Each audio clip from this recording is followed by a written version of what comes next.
Yeah. Little boys in there. I've got the can that big flash in front of my house.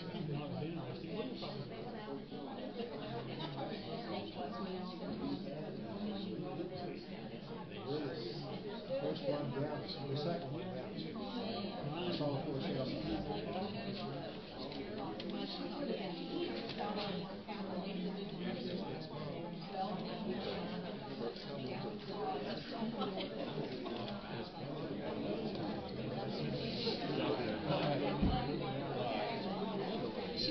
What's unique about it is that goes in there.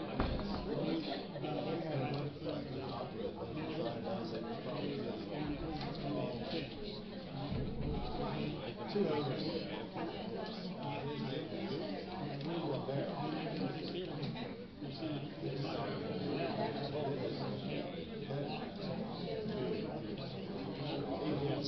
Yeah, and you're going down.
Yeah, I like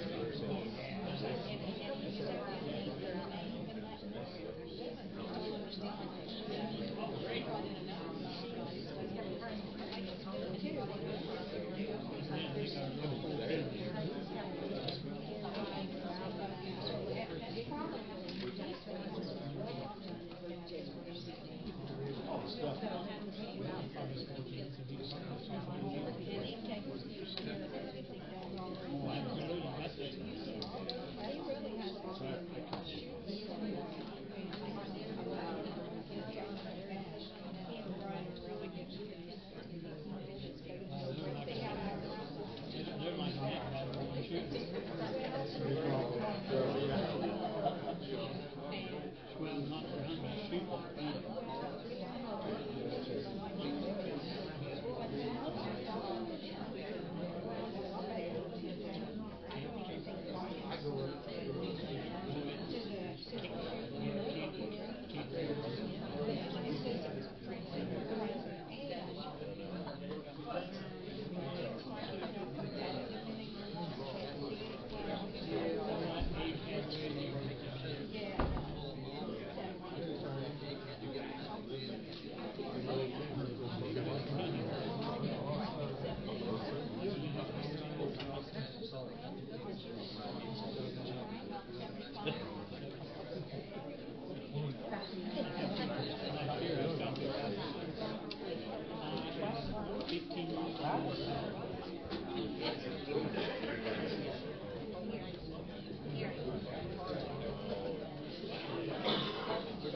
Mike, you ready? Sir. Jim, ready? Good evening. Would you all stand with me, please, for the invocation and pledge of allegiance? Councilman Rogers. Let us pray. Our God, our Father in heaven, we thank you for this day. We thank you for all the blessings you have given to us this day. We thank you for this wonderful day, this wonderful warm day. We pray tonight that you'll be with us and guide us as we go about the business of the city. We continue to pray for those loved ones that are serving in harm's way abroad and in the armed forces. Be with them, guard them, protect them. These things we pray in Christ's name, and amen. Amen. Councilman Leach, please. I pledge allegiance to the flag of the United States of America and to the republic for which it stands, one nation, under God, indivisible, with liberty and justice for all.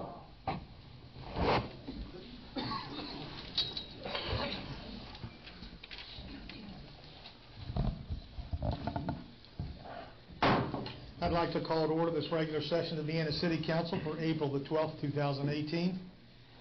Let the record reflect that I've taken roll that all members of council are present. Having a quorum, we will proceed. The minutes from the regular council meeting held on March the 22nd, 2018 have been printed, posted, and circulated. Are there any corrections to the minutes? If there are no objections, then minutes will stand approved as posted. Report of the treasurer, Councilman Leach. Yes, Mayor. I've got the reconciliation of funds provided by Finance Director Amy Roberts dated April 12, 2018. I reviewed the accounts. The accounts are current. The city is financially sound. All right, sir. Thank you. First item on our agenda this evening under new business is Greg Frazier.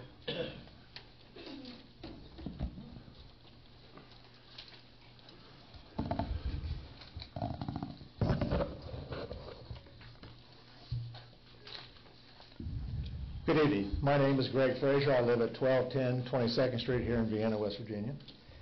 I would like to speak in favor of items number 10 and 11 under new business.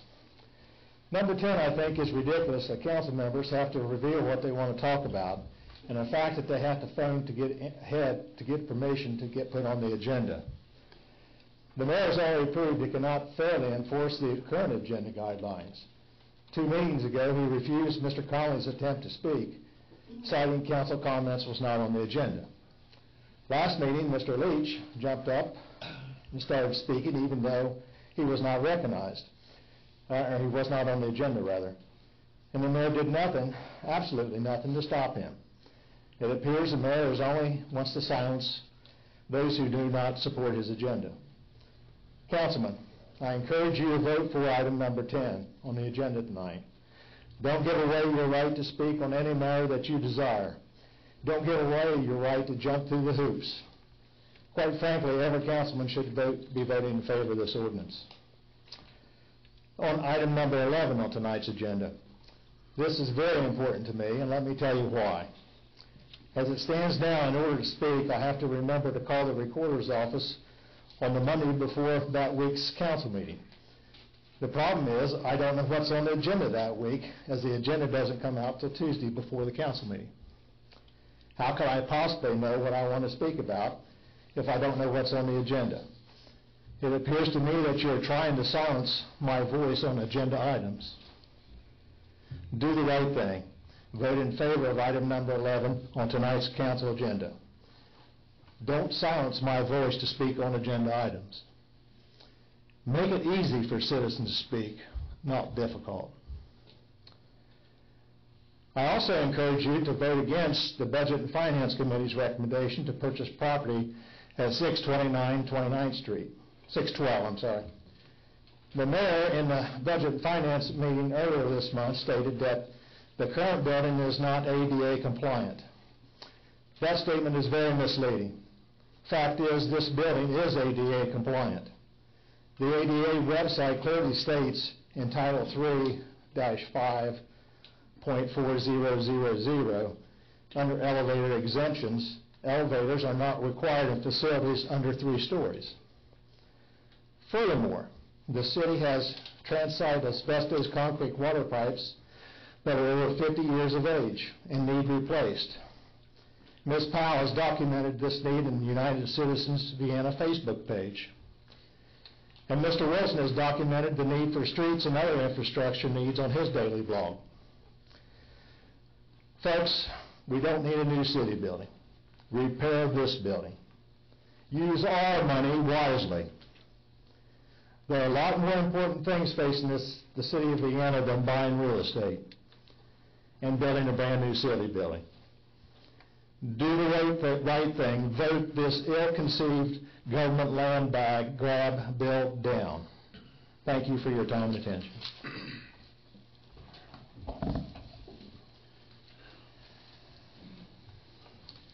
All right. The second item on our agenda this evening is a bid approval for the Brownsfield grant. Amy?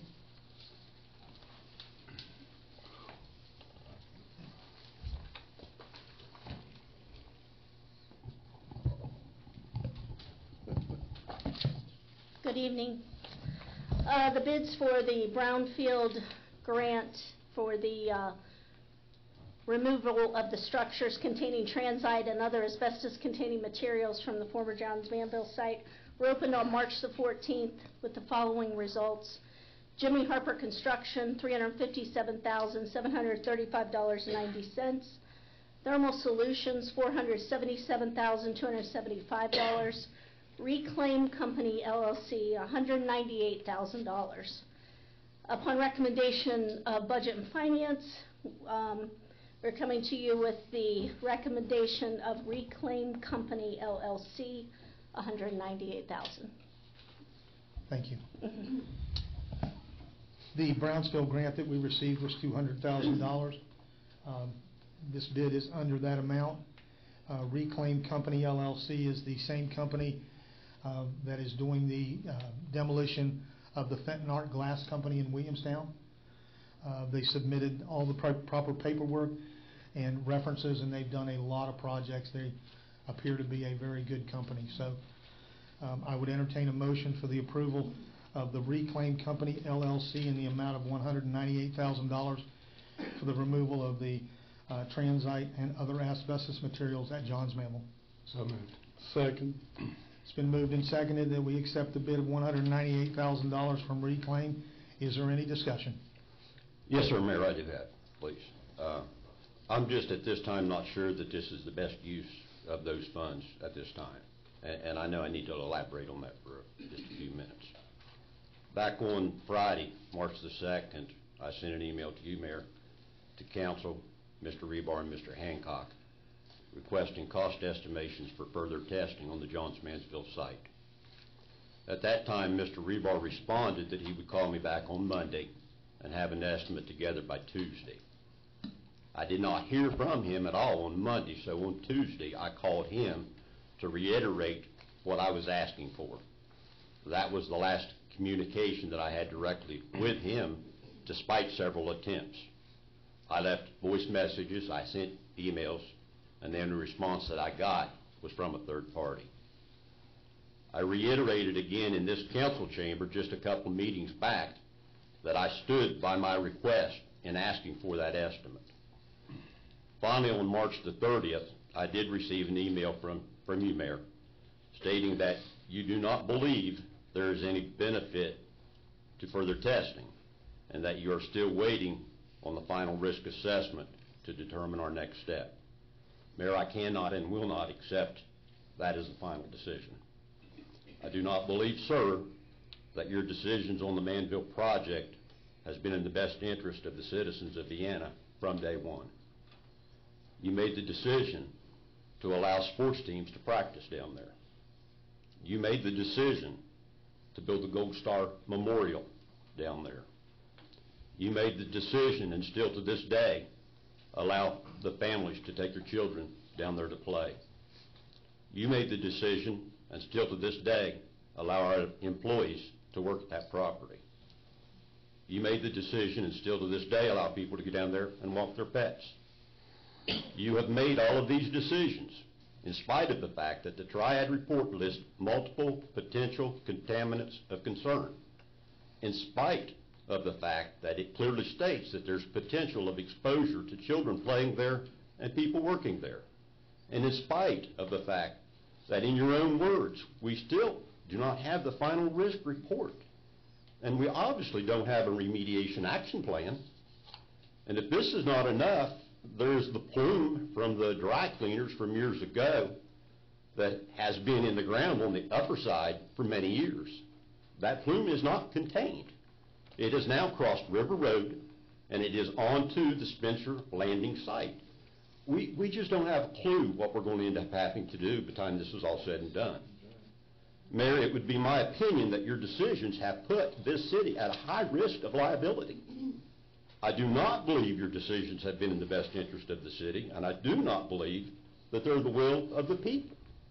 You know, I've given this much thought, deliberation, and prayer, and I cannot stand by and watch this continue. For all of those reasons, Recorder Smith, I'm asking you to place on the agenda of the next council meeting of April the 26th for a vote that closes Spencer Landing to the general public. Put up a gate at the entrance with a no trespassing sign to remain in effect until we have the final risk assessment report and a remediation plan from the DEP. Until Mr. Rebar and Mr. Hancock reports their findings and a remediation action plan to the public in a town hall type meeting, and most importantly, that all the remediation work has been completed and approved by the DEP. Council, I urge all of you to read the Triad report and take it at face value, not allowing someone to tell you that you don't understand what you're reading. It says what it says, period. You must vote on what's in the best interest of the community that elected you and not what the mayor wants you to do. And Mayor, I am begging you to make the right decision now and close Spencer's Landing to the public effective immediately, until which time all of these issues have been sorted out and finalized. Thank you, sir.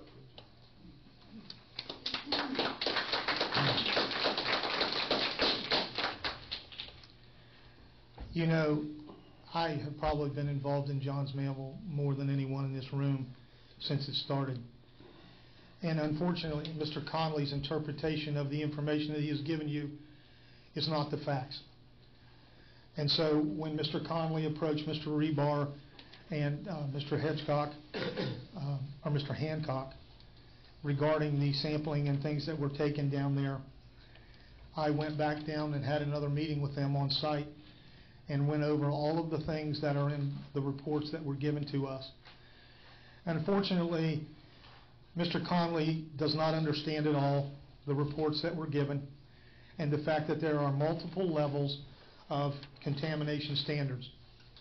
And so there are readings or levels for industrial levels, and there are readings for residential areas. There's a big difference between building a house down there and living down there, as opposed to an industrial standard where if you were an employee of the plant and you were expected to be on site for 8 hours or 12 hours, whatever, a limited time. There has never been any indication whatsoever that the city would ever use that piece of property for any residential building or for any overnight stays. So the information that Mr. Conley is basing his opinion on is incorrect. And I verified that with the state and with our remediation expert. And so when I say that we're waiting on the report to come back from the state, that will determine what has to be done at Spencer's Landing. In the past, we have complied with everything that the state has asked us to do. You're not going to glow in the dark if you go on the grass down there. It's not going to be one of those things where it's going to eat the bottom out of your feet. It is proven by the sampling that has been taken that there are only 2 areas in that entire acreage down there that are of any concern on the industrial level. One of those sites is under the parking lot where the concrete will not be removed. It is permanently capped. And the other one is over in the wooded area that is next to Jimmy Harper's property, and those are the only 2 areas that have any readings that exceed the industrial level. Now, I'm not going to try to dispute Mr. Conley's opinion tonight. You as council people will have to make that decision. It disappoints me that the community sitting out here has heard a report from a reputable man that is totally incorrect. And so I will tell you, these are the facts that we have. This is the way the decisions were made, and we will go on and we will wait until we get a report. Mr. Leach has been extremely involved. He knows Mr. Rebar better than I do. He knows the companies that are dealing with that. I have complete confidence in Jim and the way that he has handled this situation, and I absolutely know that Mr. Hancock with the state DEP is going to go by whatever the law says, and we, as a city, will comply with whatever directions that they give us, because that is the way we are supposed to do the remediation of that site. So, I disagree with Mr. Connolly. I believe his data is completely off base, and so I rely on you all to know that everything that has been done since we started on that project down there has been done under the guidance of a licensed remediation specialist with the oversight of the West Virginia Department of Environmental Protection, and no shortcuts were taken. And so I believe that we are totally in compliance where we need to be, and I will encourage each and every one of you to move this project forward, because the riverfront side will be completed and we will have our instructions very soon. The Brownsville grant that we're voting on this evening concerns the remediation of the last warehouse facility that is on the upper side, and that is what that money is for, to remove the last of the asbestos material out of our community and get that site clean. Mr. Leach, any comments? Yes, Mayor. First of all, actually, we do have a completed risk assessment on the Riverside parcel. That report is complete. It's been approved by the DEP, reviewed by our risk assessor, which is the Mafud Group, as well as Compliance Management International, which is Tom Rebar, and our licensed remediation specialist. Continuing to refer to what was a site assessment by Triad seems to me simply to be controversy for controversy's sake. The last time that I spoke with Councilman Conley from this bench, I invited him to go to the city library where our repository is and review the updated information that is deposited there that has the current information on Johns Manville. He has not chosen to do so. Instead, he chooses to, in my opinion, engage in fear-mongering and just to generate controversy. We have an industrial site that we inherited that was left a mess there. The citizens of Vienna want it cleaned up. We have a Brownsville grant, fortunately, that came in under enough to remediate the rest of the structures there. That's the way forward. Councilman Conley wants to come in here and demand things. He has no more vote than I do. All right, we have one vote after being informed, after being prepared, and he's clearly not. I would just encourage all of you to read the report yourself and make up your own mind. This is not my data, Mayor. This is the data that was compiled and given to everybody. So I just encourage all of you to read the report yourself, and you don't have to take my word for it. You're all smart people, and you can make up your own mind. I would encourage you to do the same. Further discussion? Yes, sir, Bruce. Just give me another second. Yes, sir.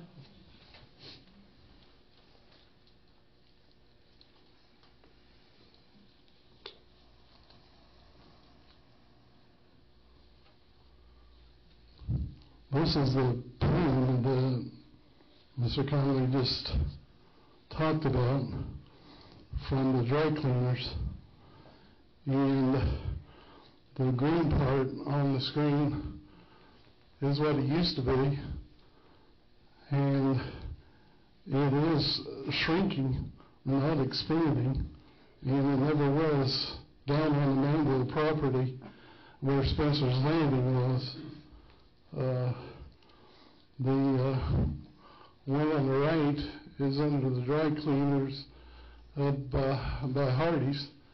The other one is where the plume or where it's spread, which is on down, but it never was basically under the Manville property. And I live over beside Manville, and it's not even under my house, so the plume from the dry cleaners is nowhere in that area. I'll share with you tomorrow my documentation to show the pictures that that I This had. comes from EPA Well, mine did to too. me, 2016. so, anyway. That's all I have to say, Mayor. Anything else? You know, with Mr. Conley talking about the triad report, I've read it too, so what have we done with that information? I mean, is that just kinda, and that was 2014, I believe they did that Right. report. So the way this goes, in the voluntary remediation program, you start with a site assessment. You identify any potential constituents of concern. Once those are identified, then you go to the site assessment plan. That's where you go in and test for those constituents. The original site assessment says, what could possibly be here? Okay, and that's what you're seeing in the triad report. And as, you know, like I say, we fired Triad, okay, because they weren't staying with the program, they weren't meeting deadlines, but they did the original site assessment, or site analysis plan, I'm sorry. As we progress through those, everything that was identified as a potential constituent of concern is tested for.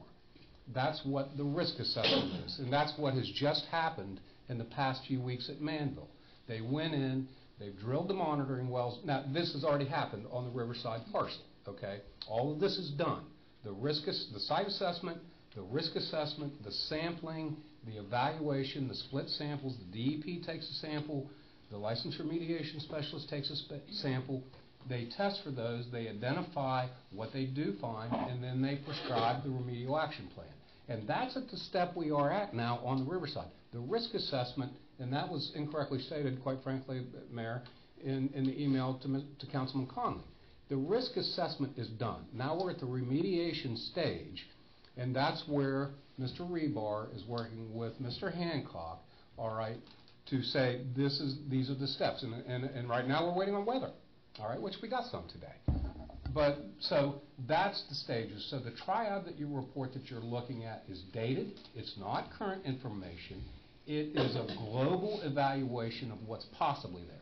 So what's going on now on the production side, in the last few weeks, based on the approvals of council, all probe went in under compliance management and the West Virginia DEP. They have drilled the monitoring wells, they've taken all the soil samples, and those are now at the lab. Next Thursday, they're going to come back. Now that the wells they have to put them in, then they have to let them settle. Next Thursday, the DEP and the licensed remediation specialist will be on the production side, and they're going to start taking the water samples. So we already have soil samples at the lab, both from surface soil and also from the monitoring wells. What they do is they sink an auger first, and they pull the soil up from the auger, all right, and then they case it, and they put it in, they let it settle, and next they're going to take the water samples. Once they start getting these results from the labs, okay, then those will begin the risk assessment process. And they'll say, this is what we found. They'll evaluate what they are. What, again, as I keep talking about the exposure pathway, is there an exposure pathway? Because when you talk about exposure on the Riverside parcel now, all right, out of an abundance of caution and out of comments like from Mr. Conley, they put do not walk on the grass. But that was basically in response to not any danger. You know, the way and I'm sorry I'm going on long, but the way they rate exposure is how long are you exposed, and that's why a residential standard, if there's any concern, they won't allow residents because you're there 24/365, okay? And so number of hours times the amount of exposure is how they rate this risk assessment, all right? And that's what they've done, and that's what they're finishing up. And that's what's going on the production side. So relying on the triad reports is misplaced, uninformed, and again, you have to go, and and even with the experience I had, I don't make my own judgments on this. I review the reports, and then I go speak with the DEP, make sure my understanding is correct. The same thing with the remediation specialist, make sure my understanding is correct. And you can't simply shoot from the hip and draw conclusions and opinions from this. So that's the circumstance on the Riverside, and that's the progress. And if we continue the course, our projection is to stay on budget, to stay on time, and the objective is to get the production side also to the point where we're getting to final report by early to mid 2019. And if we, and with respect to, Mr. or Councilman Conley's opinions that we should lock that up and so forth, those are merely his opinions. Those are not supported by any specialist, not by our government, not by the specialists. And again, the default is, we didn't create this mess. We inherited it, and we have to remediate it. And so that's what we're doing.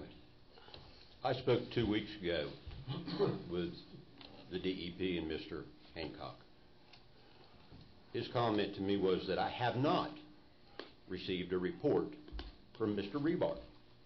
His comment to me was that it could be several weeks to several months before I get the report from Mr. Rebar.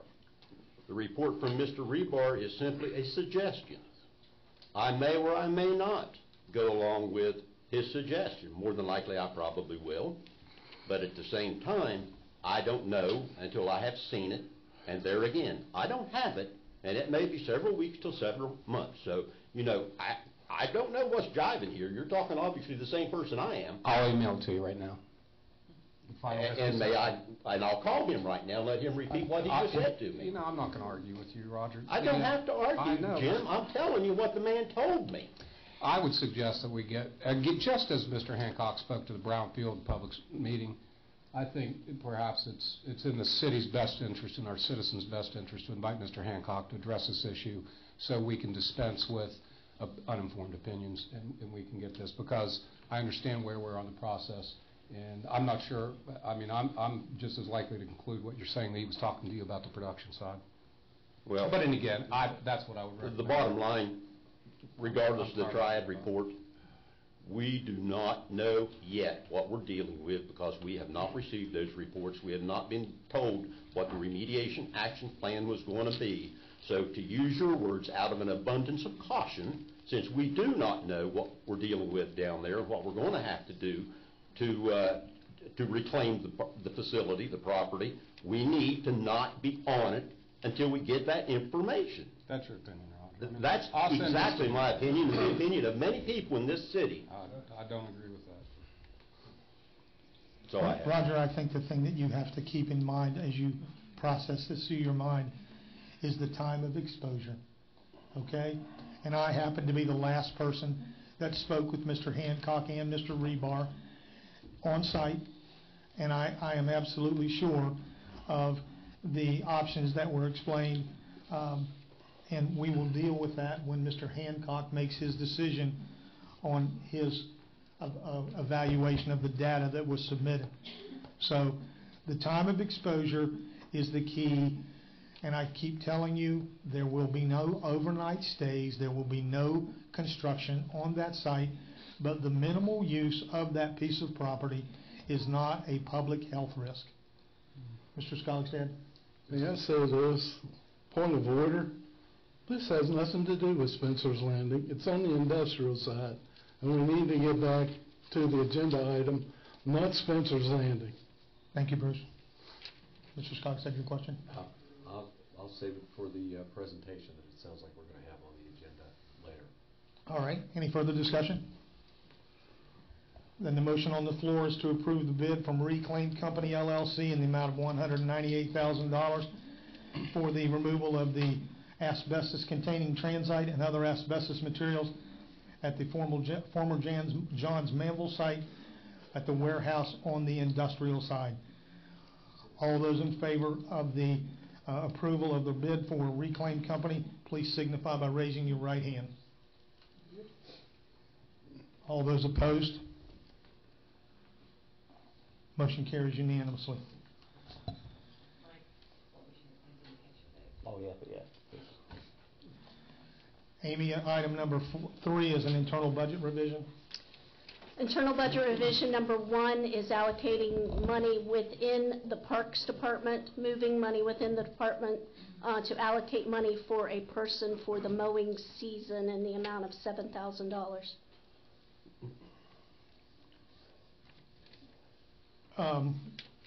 This is an internal budget revision, and you're simply rearranging Money within the department. within the department. Okay. Our interim parks director, Eddie Atkinson, came to me and said that there was some sort of a glitch when Norm did his paperwork, and that there was no money in the budget for the one temp to get us through till the next budget year. And he and Amy worked together with the budget to move the money around so that there is no additional outlay. It is simply an internal budget revision, and this will cover just the months of April, May, and June. Yes. Okay? All right, I'll entertain a motion for the approval of internal budget revision number 1. So moved. Second. It's been moved and seconded that we approve internal budget revision number 1. Is there any discussion? Hearing none, then I'll call for the question. All those in favor of internal budget revision number 1, please signify by raising your right hand. All those opposed, same sign. Motion carries unanimously. Thank you. Item number 4 is an ordinance approving and authorizing the purchase of real property located at 612 29th Street. Reverend Stewart passed away recently, and the house that is directly across from the city, for the last 4 or 5 years, we've had discussions with he and his family regarding that piece of property. At some point in the future, the city will need to replace the building that we are in. There are no current plans to do that. There has not been any discussion of building a new council building. The problem with that is this building that you are in tonight is 81 years old.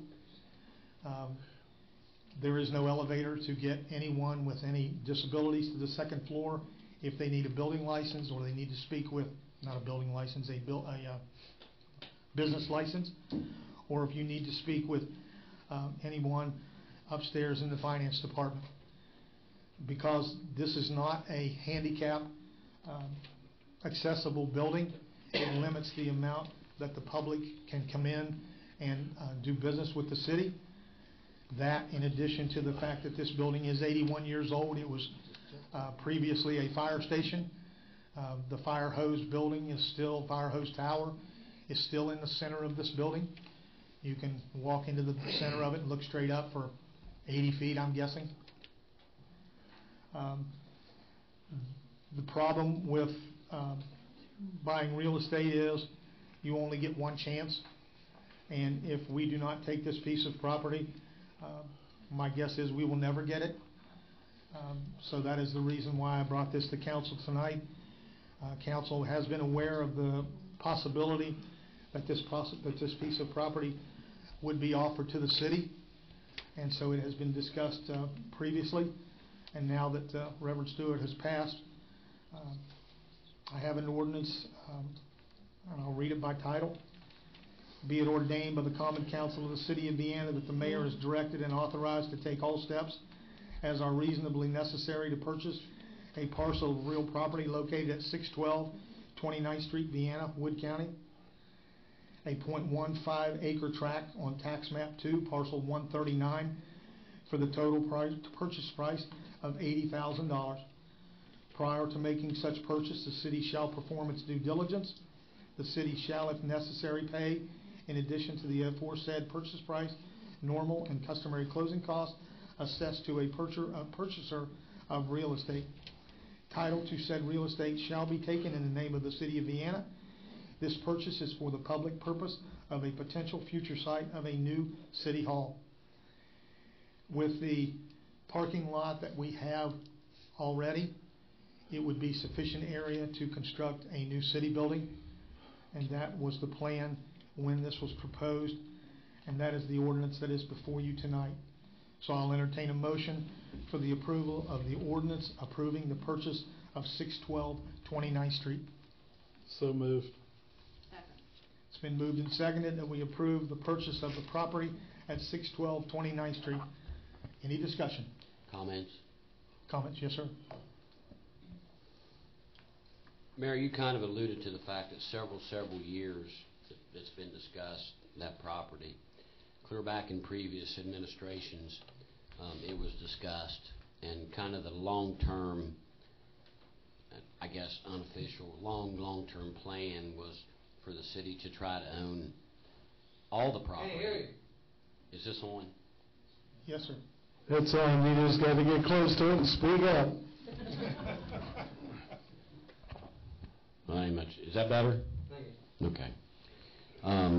There's been discussions for years about the city owning the property from the police department building clear to Spencer Park, and that goes clear back into previous administrations. So, I mean, this is nothing really new. And as you mentioned, this is an old building. We used to drive fire trucks through here. And at one point, I remember, perhaps Bruce might remember, that the fire marshal was on the verge of condemning this building. You remember that, Bruce? I was gonna make a comment later about that. Yeah. There was So the building is very chopped up. There's been a lot done to it. But as you said, it went into a building that's 81 years old. Now, the new city building, I don't think any of us is going to see it. I'm not going to see it. No. But I certainly, you know, it's nothing needs to be done right away. But down the road, I think probably it's inevitable that it be done. And like I said, probably none of us sitting on this council and this administration is going to see it. But having said that, when that time comes, there's got to be a place to put it. And I don't really see any other place based on the property around here other than the proposed area that we're talking about. And in the time being, if we keep getting these good crowds at the city council meetings, we may need it for parking. Sometimes it's difficult to find a place to park, but anyway, I just want to share a little bit of history on the thought process, the long-term planning, and what future administrations might be looking at. I would like to respond to that, Roger. I actually do disagree with you.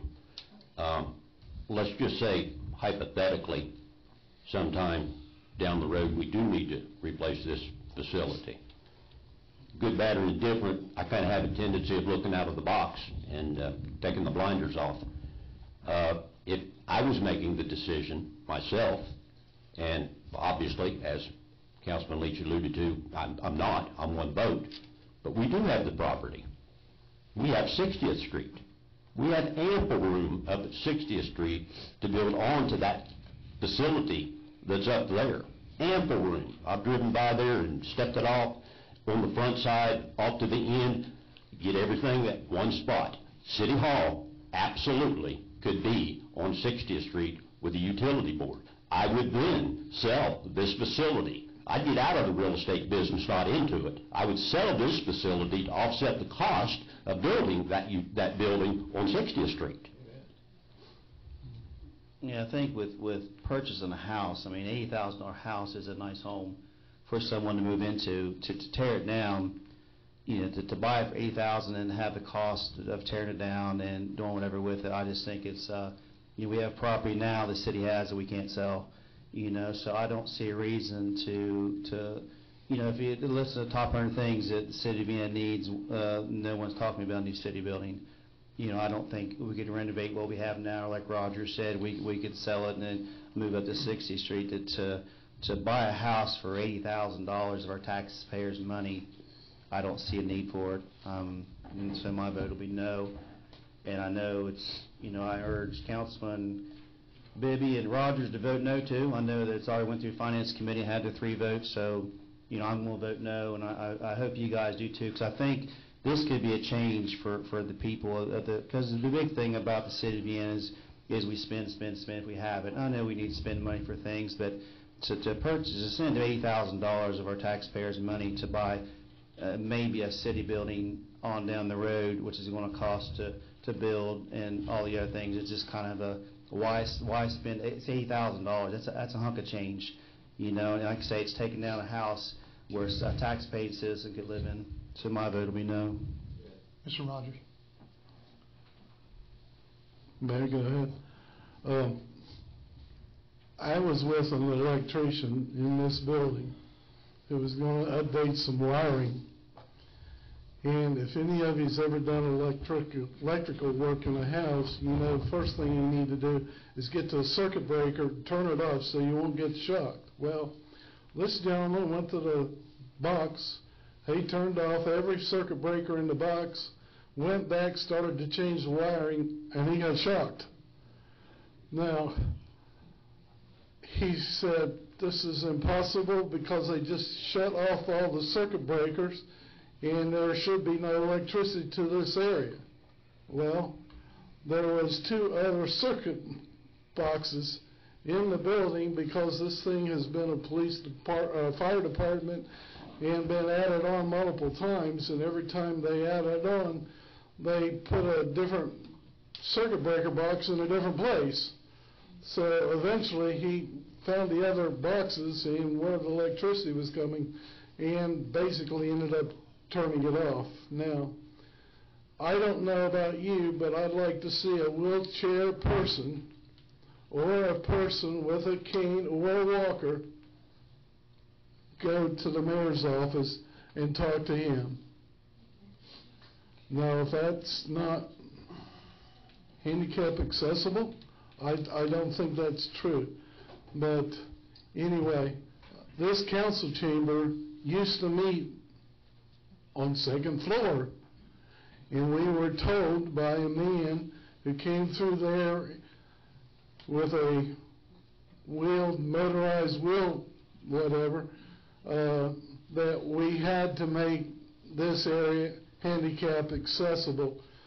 And I don't know how he ever got upstairs, but he said if you don't get it downstairs and get this section of the building built on, he said, I'm going to file suit and then I'm going to be winning it. So we did do this, and it's been a long time since we put this area, which has doors that allow you to come in and out of, but there's still not areas in this building that is handicap accessible. Now, I'm with Roger. I will never see a new building, office building across the street, but I will say this.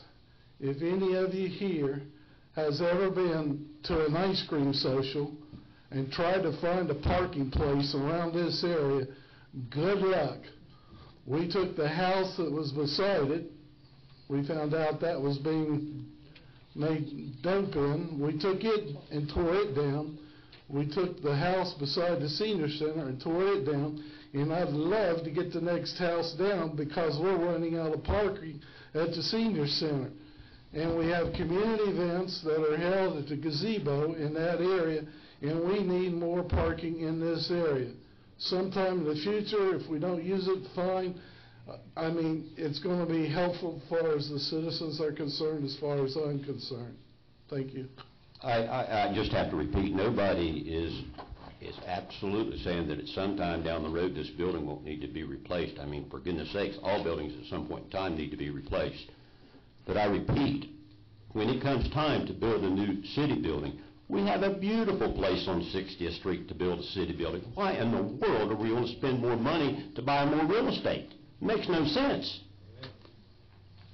Any further discussion? And I'll call for the question. All those in favor of the ordinance approving and authorizing the purchase of real property located at 612 29th Street on first reading, please signify by raising your right hand. All those opposed? Motion carries on first reading, 5-2.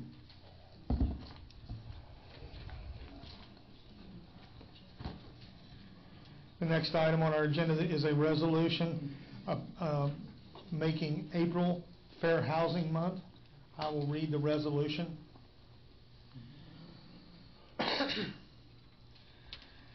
Whereas April marks the anniversary of the passage of the Fair Housing Act of 1968, which sought to eliminate discrimination in housing opportunities and to affirmatively further housing choices for all Americans, and whereas the ongoing struggle for dignity and housing opportunity for all is not the exclusive province of the federal government, and whereas vigorous local efforts to combat discrimination can be as effective, if not more so, than federal efforts, and whereas illegal barriers to equal opportunity in housing, no matter how subtle, diminish the rights of.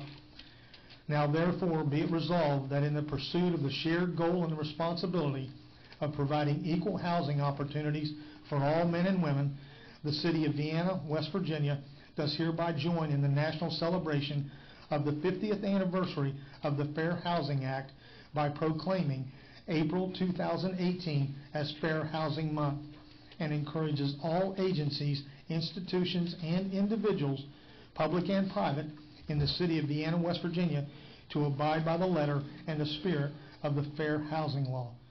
I'll entertain a motion for approval of the resolution declaring April to be Fair Housing Month. Second. It's been moved and seconded that we approve April as Fair Housing Month. Is there any further discussion? Hearing none, then I'll call for the question. All those in favor of naming April as Fair Housing Month, please signify by raising your right hand. All those opposed, motion carries unanimously.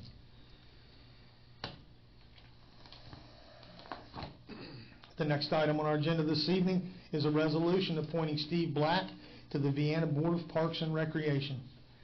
Be it resolved by the Common Council of the City of Vienna that Steve Black, 513 33rd Street, Vienna, West Virginia, Treasurer of the Vienna Recreation and Improvement Association Board of Directors, shall be appointed as a representative to the Vienna Board of Parks and Recreation to fill the remainder of the unexpired term of Rod Schumann, effective with the passage of this resolution, as per Vienna Municipal Code 137.03b.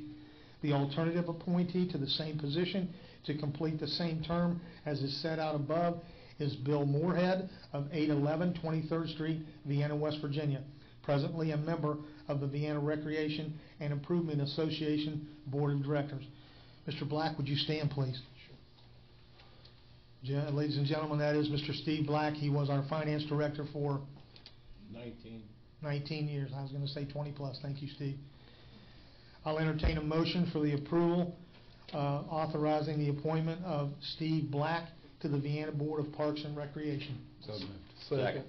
It's been moved and seconded that we appoint Steve Black to the Board of Parks and Recreation. Is there any discussion? Hearing none, then I'll call for the question. All those in favor, please signify by raising your right hand. All those opposed, same sign. Motion carries unanimously.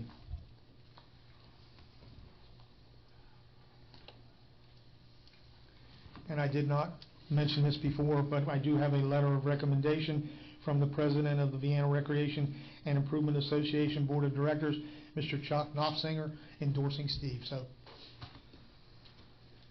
the next item on our agenda this evening is a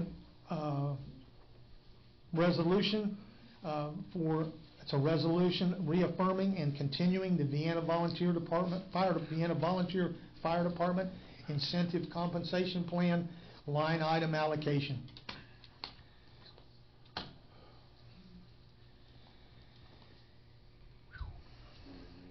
That'd be great. And, excuse me. Mr. Bibby, would you care to read this? Actually, that'd probably be more appropriate. Thank you.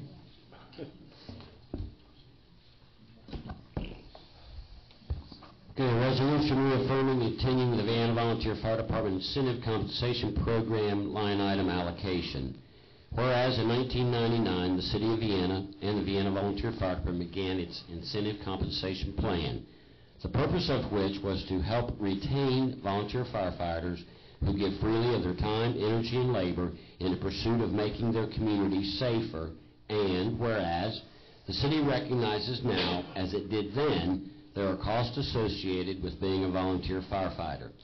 These include uniform and equipment maintenance, meal costs, transportation costs, the cost associated with training and retraining, in addition to the cost of being called away from your work, your family, your friends at any time of the day or night with no expectation of financial reward. And whereas the incentive compensation plan was devised to encourage volunteer firefighters to remain with the Vienna Volunteer Fire Department, to motivate firefighters to continue to serve the community and the citizens of Vienna, and to provide an incentive payment to qualified members who contribute their ability industry time and service to the successful operation of the Vienna Volunteer Fire Department, and whereas the City of Vienna has, since the plan's inception, continuously allocated funds in the retirement line item in its budget for the Vienna Volunteer Fire Department, a part of which was apportioned by the Vienna Volunteer Fire Department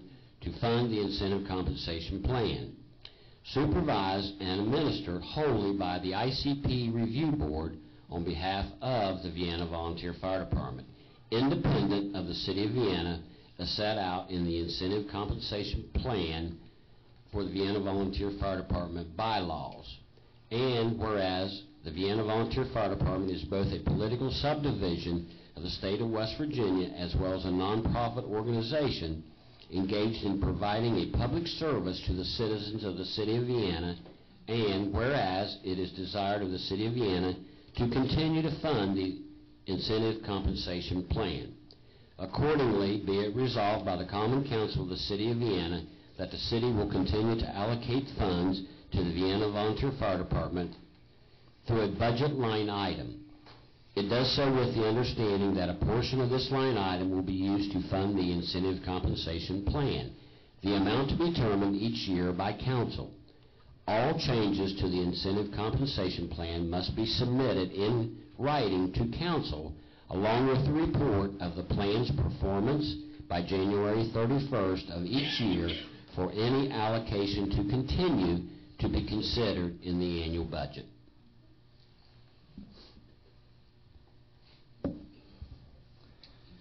Mayor, if I speak briefly about that. If you'll allow me to do the resolution first. I will allow. I'll call on you first to speak, sir. I'll entertain a motion for the approval of the resolution reaffirming and continuing the Vienna Volunteer Fire Department Incentive Compensation Plan line item allocation. Second. It's been moved and seconded that we approve the resolution. Mr. Bibby. As I mentioned, that began in 1999, and there was a lot of work and a lot of planning that went into the designing this ICP plan. When we set it up, there was a lot of parties involved. The Department of Treasury was involved, the IRS was involved, and we had legal counsel involved. And it took some time to develop it and fine-tune it. I think every hoop was jumped through. Now, the point that I want to make is, and make sure that it's understood, that this is just not automatic money that's handed to the firefighters.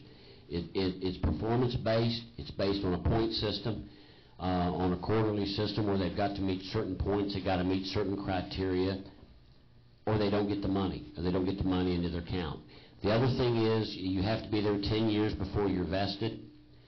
So anyone from one year up to 9 years and a few days is not even eligible to receive any of the compensation. It's a 10-year investment. I mean, that's why it's been used and has been successful in retaining what I think is a lot of the firefighters.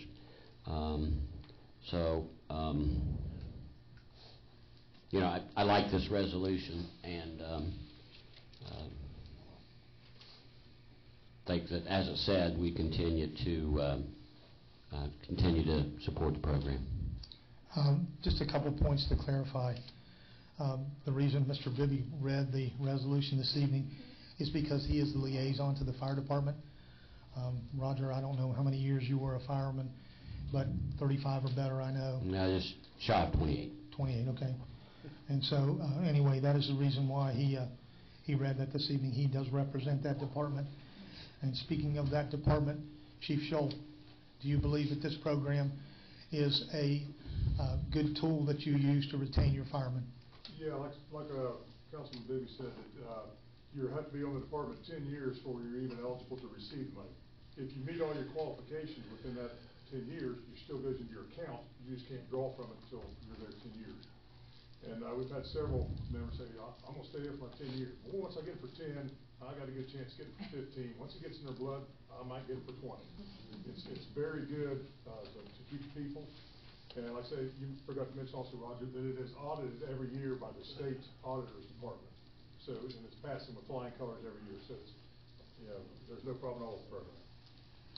And Chief, in your roster that's over there, I believe the highest number of years that you have is firemen with 45 years, working on 46? Yes, sir. Okay. So, all right, I'll now open it up for discussion. No further discussion, then I'll call for the question. All those in favor of the resolution reaffirming and continuing the Vienna Volunteer Fire Department Incentive Compensation Plan line item allocation, please signify by raising your right hand. All those opposed, same sign. Motion carries unanimously.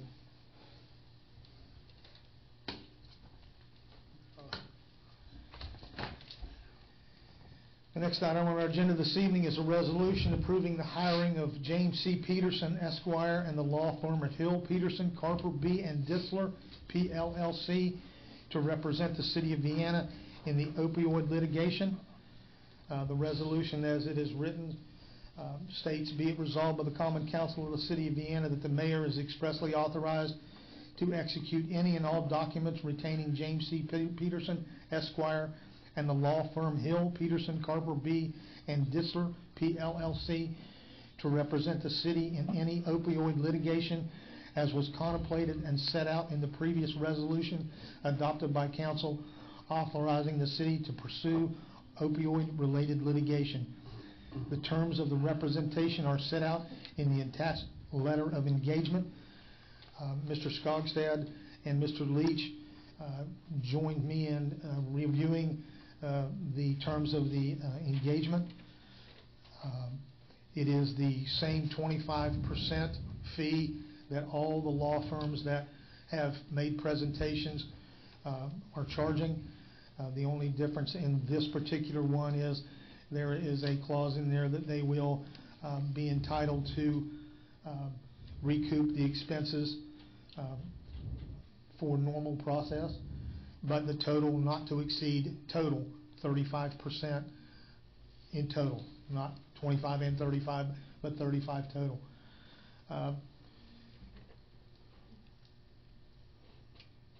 I'll do the resolution, then we'll talk. Does that work? I have a resolution approving the hiring of James C. Peterson, Esquire, and the law firm Hill, Peterson, Carper, B. and Diesler, PLLC. I'll entertain a motion for the approval of the resolution. So moved. Second. It's been moved and seconded that we approve the resolution approving the hiring of James C. Peterson and the law firm of Hill, Peterson, Carper, B. and Disler. Mr. Skogstad. The primary reason I made the recommendation of this firm is Paul Farrell, if you'll notice. Sorry, my court reporter tells me to do the same thing. So, the primary reason I made the recommendation, or making the recommendation to council to go with this firm as opposed to the others, they're all competent. All the groups are competent attorneys. They're all experienced in mass litigation. The rates are more or less the same, but this firm is associated with a Huntington attorney named Paul Farrell.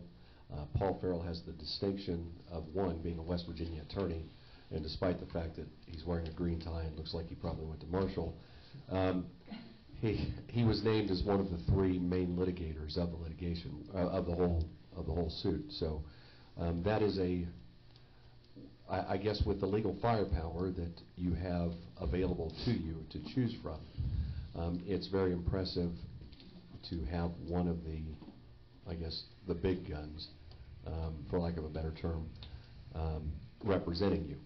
So my recommendation is in part because we're dealing with some of the lawyers who are local, but primarily it's because of Mr. Farrell, and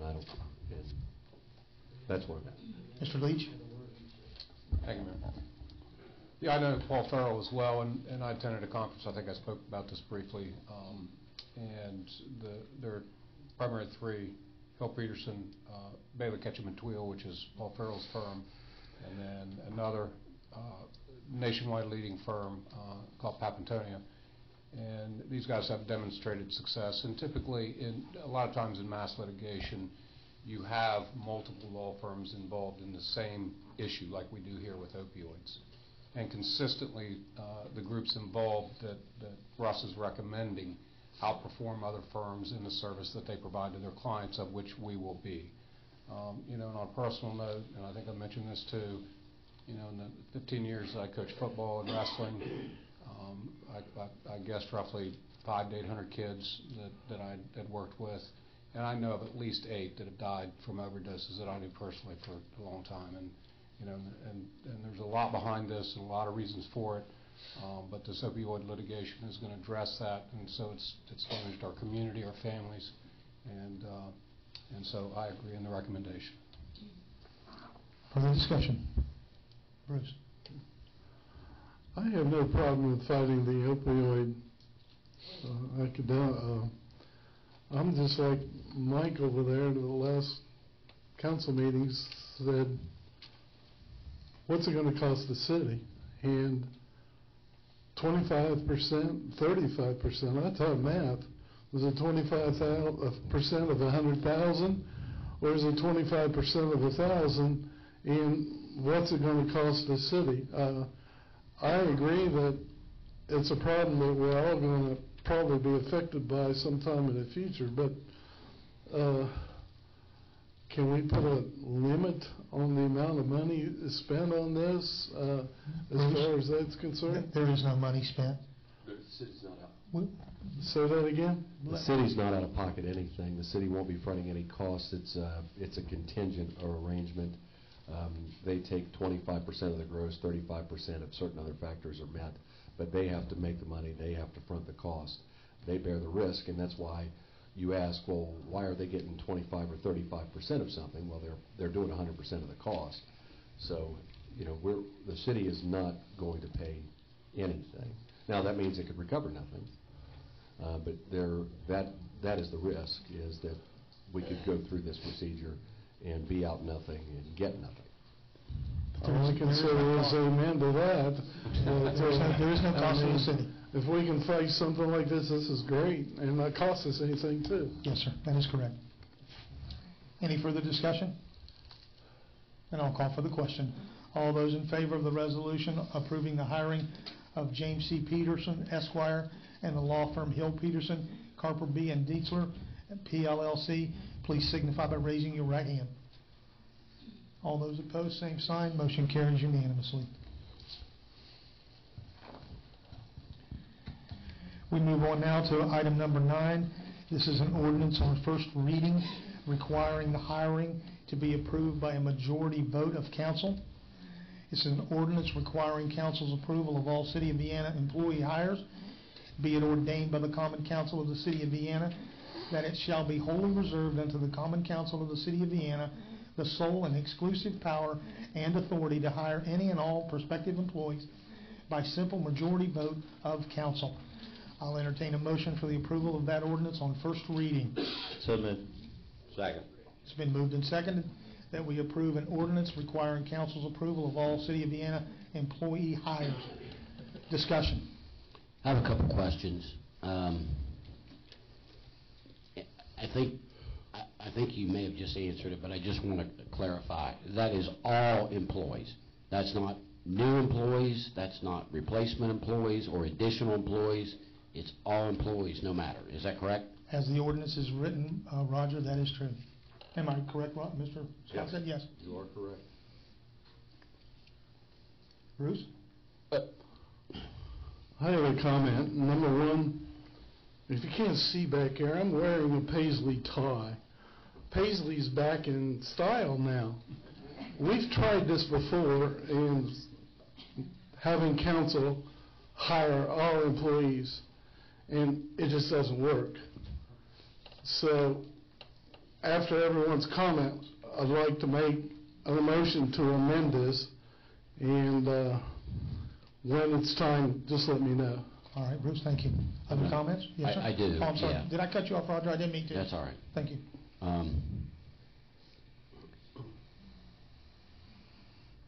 I'm having a little hard time getting the terminology in my head, and maybe y'all can help me with this. I understand all, I've got that part.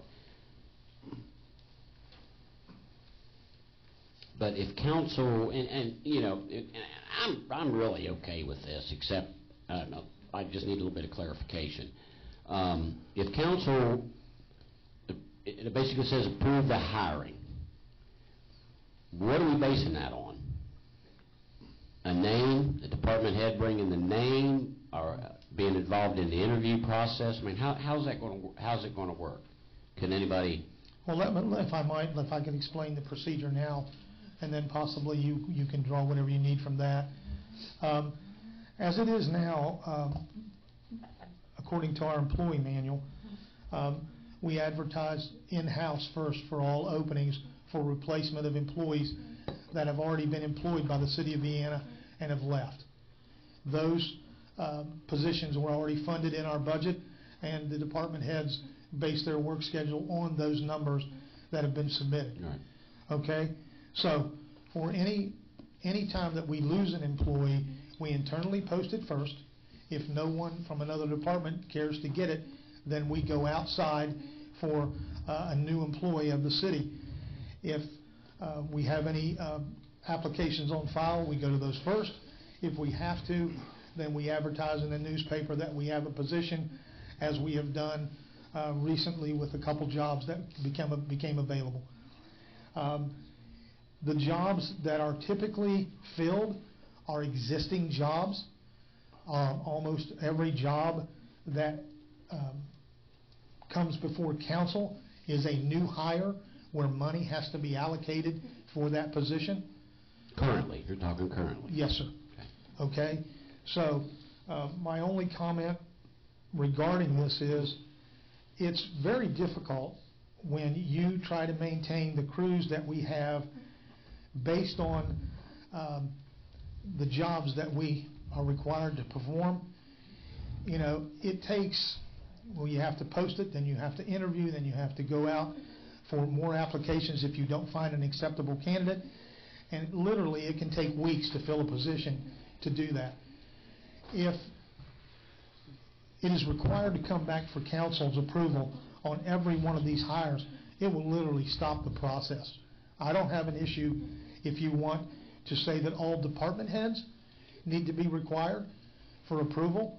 That's a major job. We'll do that now. Yes, and I don't have a problem with that. I've got it covered, Roger. Okay, but the day-to-day filling of positions that are already in the budget, I don't believe that that's a necessary step.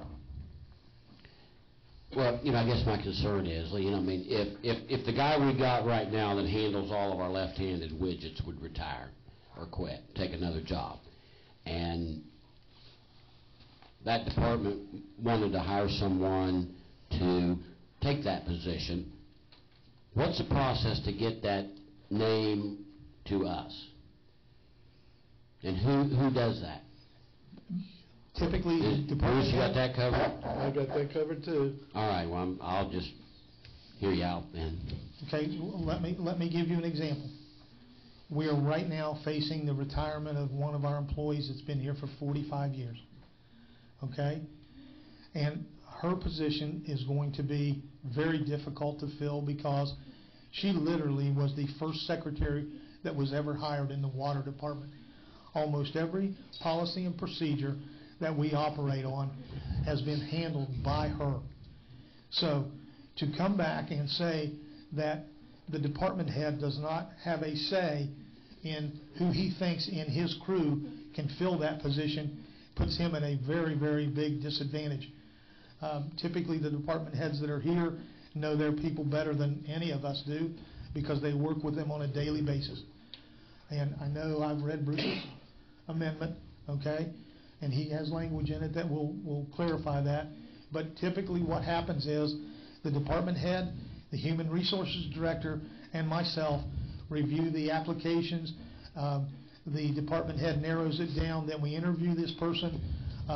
At that point, we put our heads together and say, okay, this one appears to be the most qualified, but the ultimate decision usually falls on the department head because they are the one that have to have that person in the critical jobs, like the one that we're going to have to fill for this retiree of 45 years. One of the people that's been in that department for a number of years has been trained to step in and take that job. And, you know, that is so critical, because this is the only person that's ever done that job, and now we have to replace it. We are at a point right now in our city where a lot of our long-term employees are aging out, and this year we conceivably could have 5 of our long-term employees leave. As you're aware, Norm Harris, who had 21 or 22 years, retired last week. He is gone. So we lost 22 years of service there. We're losing 45 the first week of May. May 1st is her retirement date. So the process is going to be very critical now, because you're not only replacing employees, but you're replacing years of service that it took a long time to build that knowledge up. Okay. I'm anxious to hear Bruce's amendment. I guess the bottom line is, and I'm not necessarily against the proposed agenda item.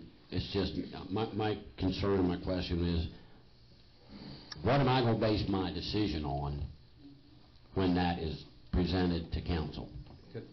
Could I make a comment? Please. All right. I have 3 issues with this idea, just in general. The first is a basic fundamental separation of powers issue.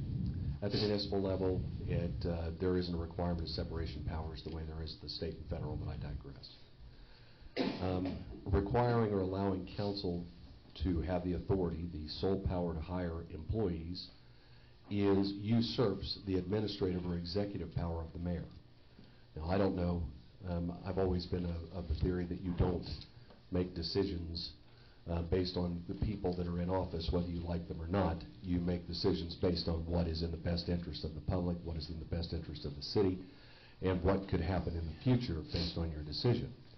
So let's play devil's advocate a little bit, and just let's assume that part of this ordinance is because we don't agree, or a group of people don't agree with how the mayor or how the city has presently conducted the hiring of employees. So what you've done by passing this ordinance in any fashion is the legislative branch of government, council, has taken the administrative power of hiring employees away from the executive branch. The council already has power to this effect, because at any point it can bring forth a budget revision and eliminate funding for any position that is in the city. So if you don't like a person who is working here, you eliminate the funding for their position, and if they're a non-elected position, you are within your authority to do that. But this gives an additional power. That additional power is fraught with issues. The first of which, Mr. Bibby has very capably pointed out, is how do you determine what are good employees or what are not good employees to hire? Well, you've taken a position where, are you going to bring potential employees in front of all council and conduct interviews? So are we going to have special council meetings to determine the top 3 or top 5 candidates in order to determine who the best is? Are you going to cause candidates to turn away because they don't want to take part in a public job interview in front of 45 people such as we might have tonight? Because that's what this power could very well potentially require you to do. So you could lose candidates that are good, you could gain candidates who really just enjoy the attention and maybe aren't here for the job.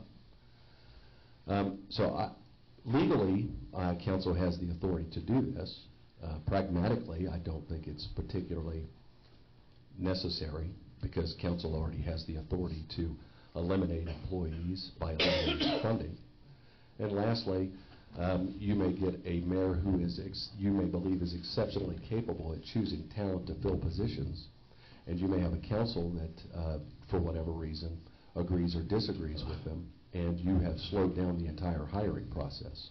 You have now turned a process that can be done in a matter of days into a process that could happen in a matter of weeks or longer. So you could have a position that we have 5 candidates and it takes a month to hire somebody. So we need a street sweeper. And we need a street sweeper now because we don't have a guy that has a particular license to do it. But we're going to bring 5 candidates in here, interview them, and then not have a street sweeper or whatever for a month, because that is very foreseeable under this. So certainly, legally, I will tell you that council absolutely has the authority to do what it is asking to do. Pragmatically, I don't think that it is, well, I just don't think it's pragmatic to do so. I have no problem, and we do it anyway, with council acting on any new position, any added position, any additional staff.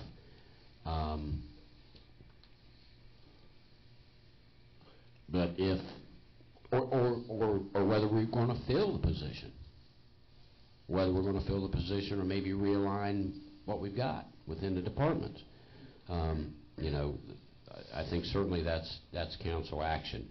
And like I said, I'm not necessarily, I was just, if we're going to fill a position in a department, I was just curious of how the process was going to work, and when that came to council for a vote, and I'm going to listen to Bruce's answer here in a minute, what we were going to base that decision on. Okay. Thank you. I think one of the biggest problems we had, and I'm going back to Councilman Conley's position, is it seems like as a city, our employees has grown over a period of time, and we as council need to stop that unless there is a big specific emergency to hire a new employee.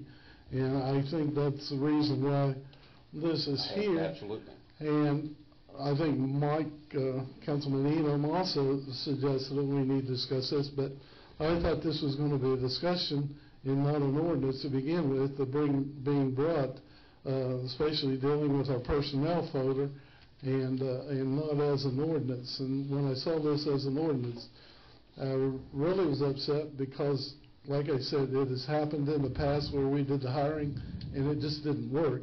And, I remember. We need to make, as you said, some things a little more specific in this ordinance to try to carry that. And I hope that's what I've done, as what I'd like to see done as an amendment to what is proposed. And I think it covers a lot of areas. There might be some things that this might be updated, need to be a little updated also, but I think this is only going to be the first reading, so we'll have another reading, so we'll all be able to look at this and see if there needs to be something added or changed to it at some time in the future. Yeah, I mean, are we approving positions? Are we approving people by name? I mean, that's kind of what's faulty for me. Well, you've already approved the position. When you pass the budget and you create the position and you fund the If it's not, as you said, eliminated. You have created it, right? I mean, the position is there. Right. Then the question is, now council is asking for the authority to fill the position. And there are a couple, if the issue is, can you, your concern is that the city has hired too many employees, well, you could also just deal with the city's not to hire any new employees. Well, that's why I said, do an ordinance that way. Whether we wanted to fill it or whether we wanted to realign, as I said there a minute ago. I mean, certainly that's a council decision. But I just want to make sure, and whatever you guys do is, that's council. I don't have a dog in the hunt, right? Well, I just want to make sure that you understand what the ramifications of whatever decision you make are, and that's. When I brought this up 2 weeks ago, it was exactly, Bruce, what you're talking about. I brought this up simply because in the last 5 years, based on the seniority list, there's been 37 new hires. However, we've gone from 61 employees to 81 employees, so obviously within that 37, there's been attrition, which absolutely was in the budget and the money was accounted for.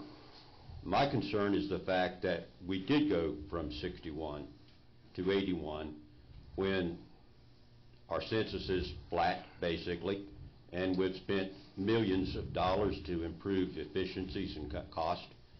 And my concern is just simply that we get a control and get a handle on the new hires.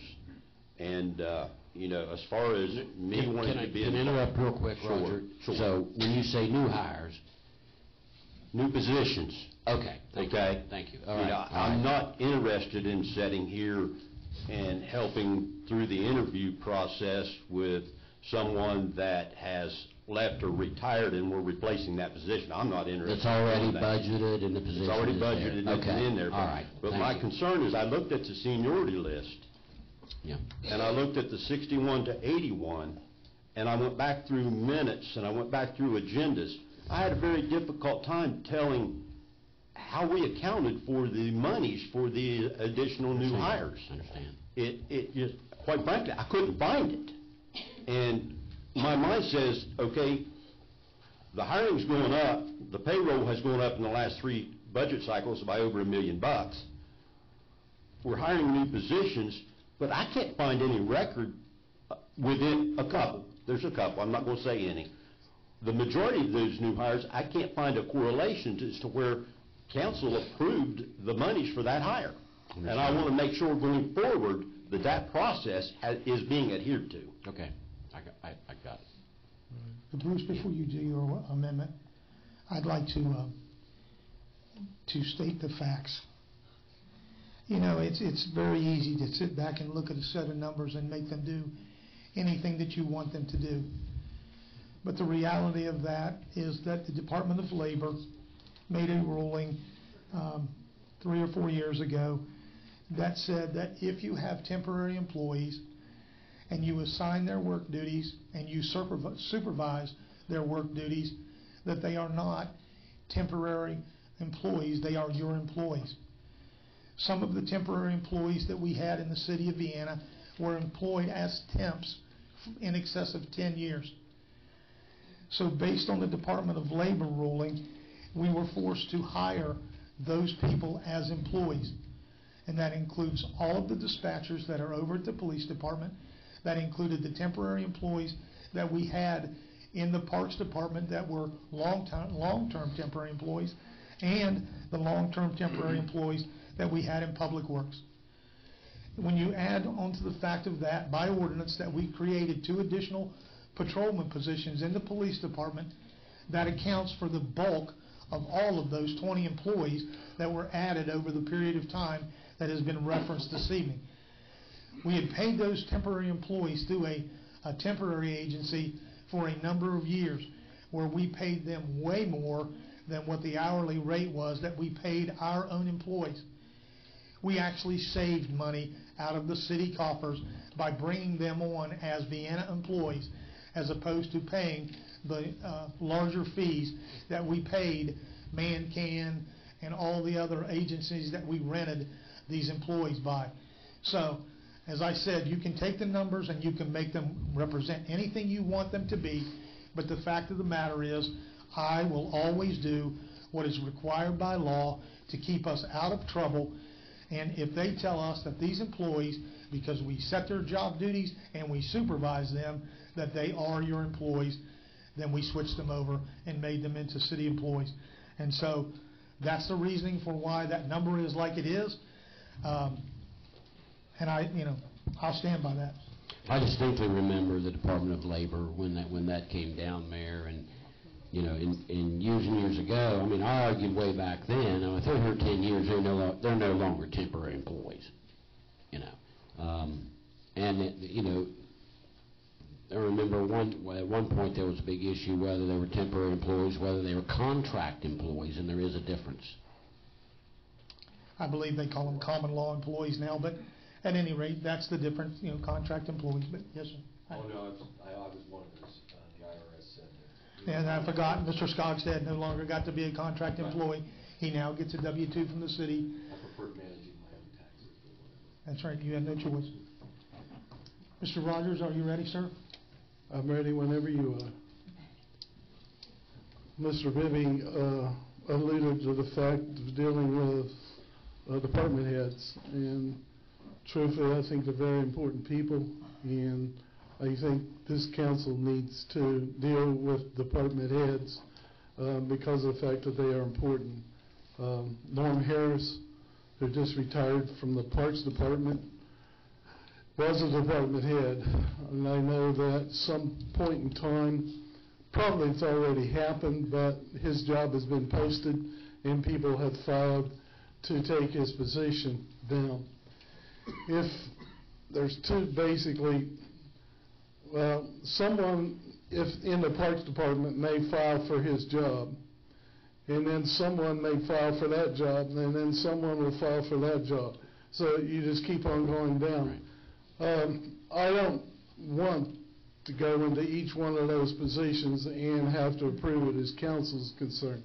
But I do feel that we have some responsibility as far as dealing with department heads. So there's no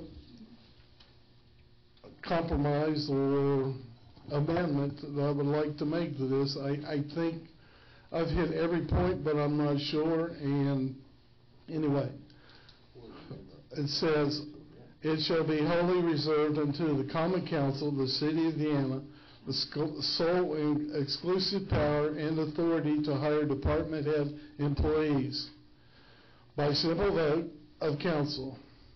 After a given time, where applicants can submit a resume and a job interview given, a name shall be submitted by the human resource officer to council for vote." And we do have a human resource officer, and I think that person should be responsible for receiving those and interviewing those and then making that recommendation to council. And if you want to add the mayor to this, I have no problem with that. In case any other current employee position is vacated and the human resource officer has the power to hire a person to fill that vacant position with the recommendation of the department head. So if we have a person in the Public Works Department who is going on 45 years and she decides to retire, we need to replace her, but she's already got a position in the city. Now, someone in that department may file for that position because they're going to hire that person in-house, or maybe not. If we can't get the right amount of people to do that, then we'll have to advertise. And again, you're dealing with the human resource person to go ahead and to do that. But I think the human resource person should have the authority to hire that person with a recommendation of the department head who has to be working with that new employee. Now, other than that, I think this will clarify what Roger said. No new employee hires shall be accepted during the current fiscal year without being approved during the budget process. So no one else can be hired new or new positions made without being put into the budget. And we have to vote on the budget. So if that employee is in there, we have the right to take him out or not. And that'll take care of that without expanding our workforce. And I think that will cover all the things that we have. I'm not sure, but I'd like to propose that as an amendment. Before we discuss it any further, Mr. Scuggs, I need a second on the amendment before you can discuss it. No, I don't think we have. Did we have a first and a second on the original issue? Yes, we had to, because we opened So now we discussion. need a first and a second on the amendment. And Bruce made the motion, made the amendment, so Yes. is there a I second? want to make sure I'm clear on the amendment. I'm not sure that I'm clear. Now, the amendment, as I understand, is going to include all department heads, We will have a Right, say on department heads. department heads. but through attrition, if somebody leaves, that's up to the department head and human resources. However, if the employee level, for whatever reason, if 81 is the accurate number now, It's still and going to be 81. and it goes to 82, No way. Because it's got to then go I'm into the good with budget that. process. That's what I'm trying to get to right there. That's As the long reason as why I put number, the that's last a part gross. in it. If there is another employee done, it has to be done during the budget process. With count. And we have to approve Which is it. approval of council. That's fine. That's fine. Okay? So let me see if I can paraphrase this for If you. you feel that the mayor should be put in there along with the human resource officer, I have no problem with that, but I I mean, we had a person that was a human resource person at one time. She decided to leave. Well, she took part-time, then she decided to leave, but anyway. And now we have one, and I don't want to take duties away from that person, and I think that person needs to deal with personnel problems in positions. And as long as the department head has a recommendation, I don't care, that works fine. You know, I don't really care about that. You know, as long as the department head and our human resources go through the proper process of the posting of the jobs and making sure that we've done everything that we need, I'm Right. fine with that. Well, that's what Councilman Bibby was I trying don't to find. care. Well, So- how does it come to us? All right, let me And that restate is- your amendment and let's see if this works, okay? Okay. The amendment that Mr. Rogers has put forth this evening that he'd like to have council consider is that all department head positions must be filled with the approval of council, and that any job replacements that are already in the system are to be approved by the department head with the approved by the human resource officer with input from the department head, and that no new positions are to be created without the approval of council. All right, so you've taken I'm good with that. so you've taken the authority by the mayor or the department head in hiring new employees, and you've given it to the human resource. Except for the department head and the HR director get together for that recommendation. So the HR director gets to determine, with the input of the department head, who the employee hires are going to be. That is correct. That is correct. Okay. All right? No new hires. Other than replacement, no new positions. So bottom line, anytime a department head decides, or if they think they need to add another person, then that has to be brought to council. Right. Unless it is filling Unless it's in budget. Through a attrition. position where we had a guy quit the other day. Right. He went to a new job. All right? But if It already department A budgeted has 6 position. people. We already had the position, okay? Are you speaking of full-time employees, or are you incorporating every employee, full and part-time?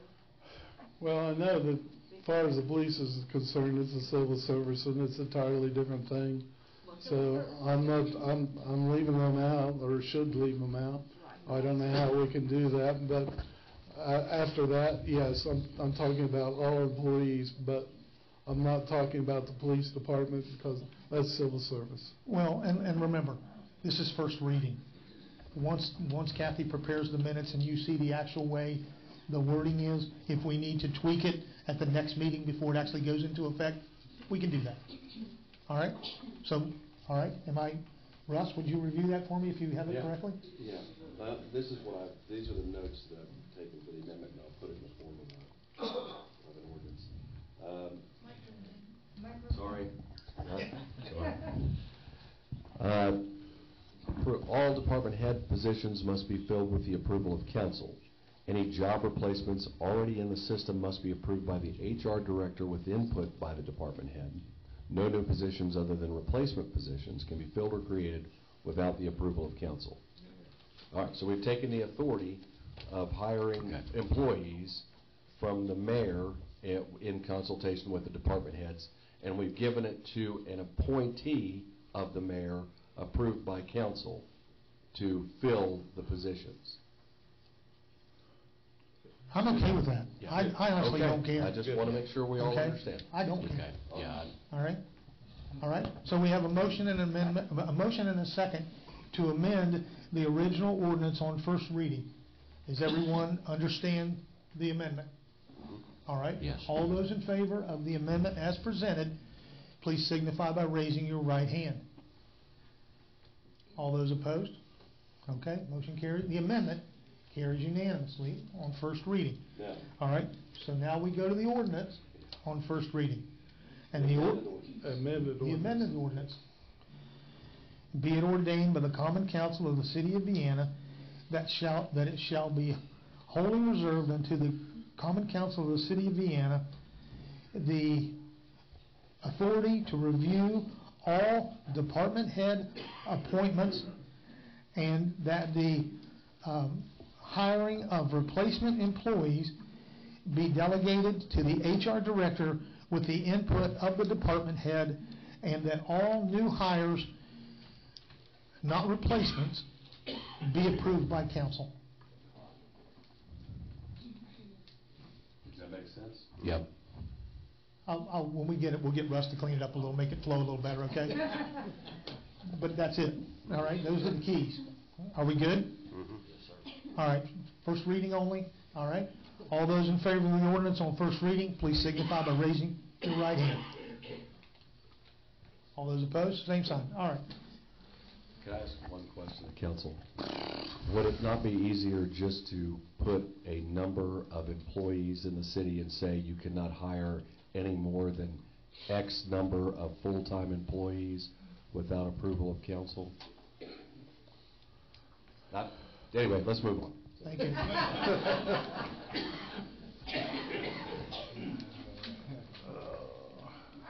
Item number 10 is a request from Councilman Conley to have an ordinance put on the, an ordinance requiring that a council comment section appear on all city council agendas. And before I read this thing, I would like to clarify one thing. Typically, in the past, there are 2 council meetings in the year where we do not do council comments. And that is the night that we vote on the levy, the night that we approve the budget, and the day that we approve the levy. Those are the only 2 council meetings during the year where we do not allow or have not put on council comments, because those are 2 items that the budget we have worked on for months to get it to where it needs to be, and once it comes up for a vote, all of the things should be ironed out, and at that point, it's simply a matter of voting on the budget. And the second one is mandated by state code that on the 3rd Tuesday of April, that every municipality will lay the levy based on the budget that we prepared. Am I correct on that, 3rd Tuesday? Yes. Okay. So every city in the state of West Virginia on April the 17th will have a meeting to lay the levy. So those are the things that we do not put council comments on. Other than that, council comments are open anytime. Now, if this ordinance needs to be put in there so that it's there, I have no issue with that whatsoever. Councilmen can talk about any issue, but when we do the budget and we lay the levy, those are 2, and the wording of this thing where it says special council meetings, I do believe that those 2 special council meetings designated when we vote for the budget and we lay the levy should not be part of that, because that's all that's on the agenda. The meeting that we do on the 17th, that's the only item that will be there, nothing else. Okay? And the topics that are listed, I think it's important for every council member to add anything that's important to them, as Mr. Rogers frequently does when he updates us on whatever the menu is for the senior center luncheon. And, you know, the things that are coming up, those are great community events. So I have no issue whatsoever with any council comment, and I've never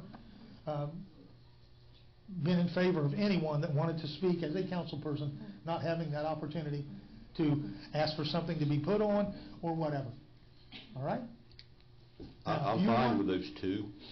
I'm fine with those 2. The budget and the levy, that's the only 2 I care about. I'm fine with those 2. All right. But I'm very, very confused, sir. I only asked for this ordinance because you specifically told me that there would be no more council comments because of the sunshine law unless I was placed on the agenda. I said, place my name on every agenda. You countered. Hold on 1 second. And I don't Microphone. We can't hear. Right now, we have an agenda item. If we're going to move in a second, the agenda item, and then have the discussion, I think that's what our procedure has been. And then you say whatever you want. We have an ordinance requiring a council comment section. appear on all city council agendas, and a time for council comments to be heard at all regular and special council meetings. Okay? Move to adopt on first reading. Second. It's been moved and seconded that we adopt this on first reading. Comments? No, it really doesn't matter, but I just asked for this, Mayor, because you told me I could no longer do that without being placed on the agenda, and I made the comments that just put my name on every agenda, and you said, are you prepared to tell me what you're going to be talking about? And I said, no, I'm not. That's why I'm doing this, because I was shut down. Okay, let me explain that. Okay, fine. I recently went to a meeting with the Municipal League where they brought in an expert on the Sunshine Law. This particular woman was named Rebecca Tender with Bowles Rice. She represents most of the Board of Educations in the state of West Virginia. In the comments that she made at that meeting, she was very specific that you cannot have a council comment section on your agenda. It's by the Sunshine Law. If you don't tell the public what it is that you want to talk about on the agenda, then it cannot be discussed. Because if a person that's in the audience has some topic that they have a particular interest in, they want to be invited to listen or hear what the dialogue is. After my discussion with Mr. Skogstad, who actually asked for an opinion, I've pulled that back because I have a lot of faith in Russ, and if Russ says that we're doing it correctly, I'm okay with it. Thank you, I appreciate that. And that's, am I true in stating that, Mr. Yes. Skogstad? Let me clarify why I think this ordinance is unnecessary. I think that council members always have the right to speak at a council meeting. I disagree with the representation of what Ms. Tender had said. I think that you can have a section marked council comments. I cannot foresee in the state of West Virginia, with all the little towns that we have, the mayor or council members being told to be quiet because they're congratulating the Boy Scouts or telling everybody of the ice cream social. I don't think that is in violation of the Sunshine Law, and I don't think that would require an amendment. I don't think Mr. Conley talking about raising issues to be put forth at later council meetings is a violation of the Sunshine Law, even if it's not agended. Where the violation comes is the key word discussion.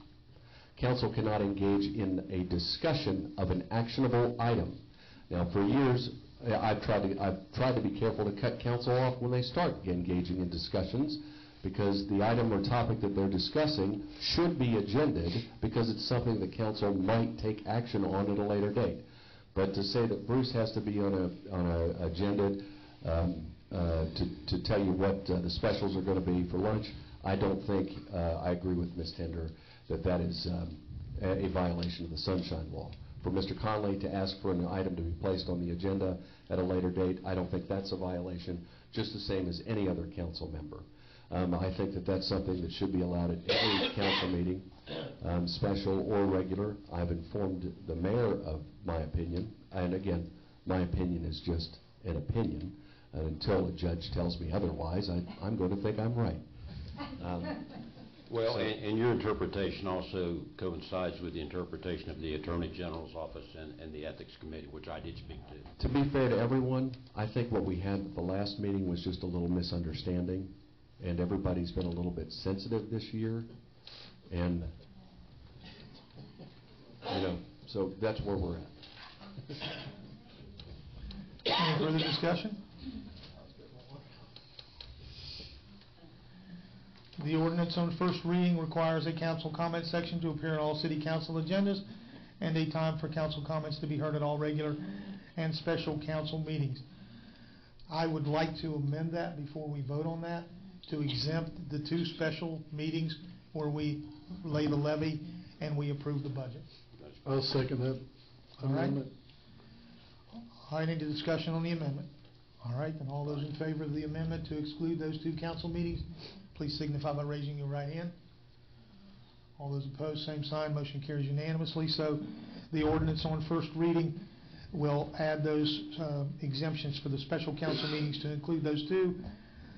So all those in favor of the ordinance requiring a council comment section, please signify by raising your right hand. All those opposed, same sign. Motion carries unanimously on first reading, and it will come back on the agenda on the 26th. Okay? The last item.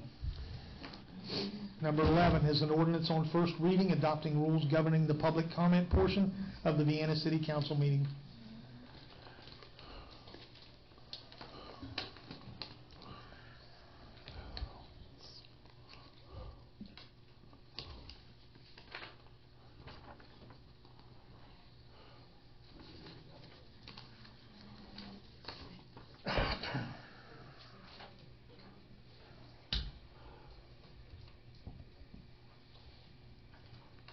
The next agenda item is an ordinance setting forth and adopting rules governing the public comment portion of Vienna City Council meetings. And actually, it's to all public meetings. Be it ordained by the Common Council of the City of Vienna that it does hereby adopt the following rules governing the public comment portion of the public meetings, hearings, proceedings in the City of Vienna. The City of Vienna Public Comment Policy. 1. General matters. A. Presiding officer is generally the mayor or the chair of any council, board, and/or commission. B. Maintaining order. The following behaviors, when they actually cause disruption of a meeting, are prohibited and provide grounds for the presiding officer to declare a speaker out of order. The presiding officer, with the assistance of the Vienna Police Department, may expel a person from any meeting if they refuse to cease their disruptive behavior, and may call for security to physically remove or arrest any persons who persist in actual disruption. These types of disruptions may include, but are not limited to, 1. Creating or participating in a physical disturbance. 2. Speaking out of turn or in violation of applicable rules, including time limits. 3. Preventing or attempting to prevent others who have the floor from speaking. 4. Preventing or impeding others from observing the meeting. And 5. Entering into or remaining in an area of the meeting room that is not open to the public. C. Enforcement. Disruptive behavior, as described more fully above, may result in removal from a meeting and/or arrest and prosecution. Any law enforcement officers on duty may serve as the sergeant-at-arms of meetings.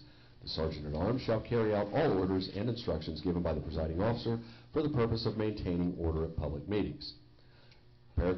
Section 2, public comment. Speaking at City of Vienna meetings. A. Public comment general rules. 1. Public comment will only be made under the public comment portion of the agenda. 2. The presiding officer has the authority to refer speakers to the appropriate department heads or council member as necessary for answers to questions asked during meetings. Discussion with city staff may occur after the meetings or during normal work hours, but not during the public meeting itself. 3. The public will not be permitted to ask questions or make comments during any other portion of the meeting unless otherwise approved by the presiding officer. Paragraph 4, any person desiring to address council, city staff, board, commission, and/or committee members must first sign in prior to the start of the meeting as outlined below. 5, speakers shall use the microphone provided for the public and speak in a recordable tone, either personally or with assistance if necessary. 6, sign-in sheet. Anyone wishing to speak during the public comment portion of a meeting must sign in. The sign-in sheet will be located at the podium prior to the start of the meeting. When the meeting begins, the sign-in sheet will be removed from the podium and given to the presiding officer. Once the sign-in sheet is removed from the podium, the public is no longer able to sign up for public comment. Paragraph 7, time limits. The time for public comment shall not exceed 3 minutes per speaker unless more time is granted by the presiding officer. Number 8, statements are to be directed to the governing body as a whole and not to individual members. Public comment does not require any member of the governing body to provide any answer to the speaker. 9, a speaker may sign up only one time per each meeting and may not cede his or her time to another commenter. 10, the presiding officer will call each speaker who is signed into the podium, and the speakers will state their name and addresses. The presiding officer will then begin the timer. And then 11, the City of Vienna complies with the Open Governmental Proceedings Act. West Virginia Code 69A1 through 12 is set forth by the West Virginia State Code. 3, it is not reasonable to expect staff to respond on a moment's notice to any issue on which they may or may not be prepared to respond. And that is the public comment policy. Did I go too fast? Oh, no, this is Mr. Skogstad's handiwork, okay? So, It's fair. all right. So we have an ordinance on first reading before us this evening, and it's an ordinance setting forth and adopting rules governing the public comment portion of the Vienna City Council meeting. I'll entertain a motion for the approval of such ordinance. So moved. Second. It's been moved and seconded that we approve this on first reading. Comments, please. Real brief. You know, anybody, and I don't have a problem with this, I really don't, but, you know, anybody can speak. I mean, anybody can get on the agenda and speak. I have a little bit of concern because, well, if y'all remember in the past, we allowed, at the beginning of every meeting, we allowed time for public comments and public speaking. And there was a couple basic rules. Actually, there was a couple, three, but some of the basic rules and it was announced to speakers that there could not be any personal attacks and the comments could not be directed at a individual. There were those who had a problem with those rules and didn't follow them, and then, you know, that finally went away. But you know, if we pass this, and like I said, I'm fine with it. I think if there are rules, and the ordinance specifically outlines the rules, I think they must be adhered to strictly. And then I have just a quick question. Don't know that it would happen, but did I understand it'll be allowed 5 minutes to speak? I did 3. 3? Change it to 5. I would. And not to exceed how much time? That's one of the things I just thought I should have put in there, was say we're only going to have the public comment section be open for a half an hour, so we don't have 1,800 people. That was my question. Keep us here until God knows. That was my question. Bruce? I like this, truthfully, and I like what you said. Everyone should be able to speak if they want to. My concern was the same thing that Mr. Frazier had, is that he has to put his name to speak on Monday and the agenda doesn't come out on Tuesday, and what he might want to not speak about, it might not be on the agenda or something like this, so now he will have an opportunity to do this. The rules on here, to me, seem very similar to the rules that the Wood County Board of Education follows at their meetings, and you know, I think they're very good rules. Those are the rules that just about everybody follows. They are also just a statement of essentially the law as far as disruption of public meetings.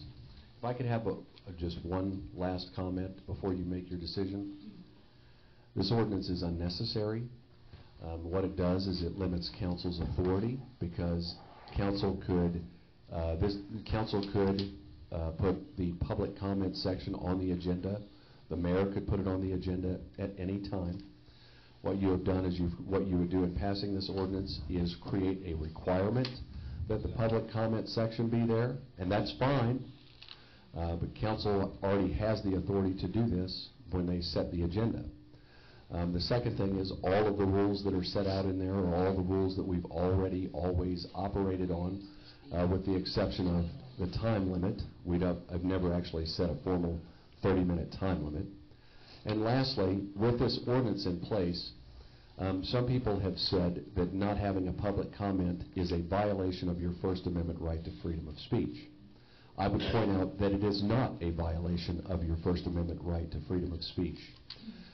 The government shall not abrogate your ability to speak out against it. Council, you do not have the right as a citizen to go to the Senate or to Congress or to any of the higher, loftier legislative bodies in the land and voice your opinion on whatever it is that you would like to voice your opinion, because practically speaking, probably nothing would get done and nobody would really listen anyway. But realistically, there is a certain amount of business that must be conducted by the city. 2, you have plenty of mediums which are exemplified by the people that have come to these hearings every week. You have Facebook, the internet, letters to the editor. You can circulate whatever you want, and the city can do nothing to prevent you from doing that. So you may certainly pass this ordinance as a council. It is completely unnecessary. It ties your hands because it requires you to put a public comment section on your ordinance or on your agenda, whether you want it there or not. And so down the road, 3 years hence, when you get somebody in the crowd who you get tired of hearing because you don't agree with what they're saying, you will have to pass an ordinance that requires 2 readings to eliminate it. So just pointing it out. Now I'm making a statement of what the law is. I'm not giving you my personal opinion. My personal opinion doesn't matter. But you already have this authority. There is no need to add yet another regulation to the city. But if you want, This is what I've drafted. I have a comment too, Mayor. You know, I looked, and same thing, I believe, and I like to hear what people say, we don't always agree, and we know that, but, you know, the last sentence you put, it's not reasonable to expect staff, which we've seen in the budget process, to respond on a moment's notice. I guess I've been on council about 1 year and 4 months now. My cell phone number's published in the public Wood County, the green sheet, and in 1 year and 4 months, notwithstanding all the controversy that's gone on in the newspaper, social media, I've had 1 phone call. 1. And it was from a guy who wanted to do something about the deer up in Woodland Heights. So I called Norm. I said, Norm, what can we do about the deer in Woodland Heights? And he's like, we can't shoot them. So I called the guy back. I said, we can't shoot them. 1 call. Okay? So if you've got something that you want to understand, and there's also has been apparent throughout the course of my term on council, that sometimes there is a misunderstanding. You can't simply, for example, go and try to understand something that's in previous budgets without getting some informed expert advice. You know, so you have to ask the finance director or the mayor or somebody or experienced counsel, say, how does this actually, well, I read it and I see what I see, but is that how that actually works? You know, and I do that in my job every day. I use experts every day because in all the areas that I work, I can't understand everything. So I would encourage not, in addition to, and again, I understand what Russ is saying too, and I guess I agree with his position on that. We don't need this ordinance. I don't think in the city of Vienna there's ever been anybody, again, I'm one term, I can't say, but I would say that the senior council member would say that there never has been a problem with one of our citizens standing up and addressing council. So, but the point the takeaway, what made me think is, same thing. You know, if there's something that you disagree with something that I've said from up here, my cell phone's in there, I'll sit down, and I've made the same invitation to council members as well, and I've done it with department heads. If there's something that you disagree, give me an opportunity to explain my position, I'll give you an opportunity to explain yours, and either we will come to a common understanding or we agree to disagree. You know, I'll do that. So that was the only comment I wanted to make, Mayor. 1 phone call. Mayor Bruce? I'd like to say when I get down to the Board of Education meetings and they have the sign-up sheet there, you have the opportunity to either sign up or not, and depending on the budget or the items on the agenda is why you would speak. And truthfully, as far as speaking, I'd like to see people speak about items on our agendas that might be controversial, but I'd also like to say that a lot of times things on our agenda are not controversial by any means, and I don't think, you know, the more people we get out there like Greg and the rest who have been following us for the last couple of months, the more education they receive, the more they know about what's going on with the city, and the more they know about the items that are being placed on the agenda, and the less problems that we're going to have. And anytime there is something controversial on there, I think they need to be able to sign in and to speak.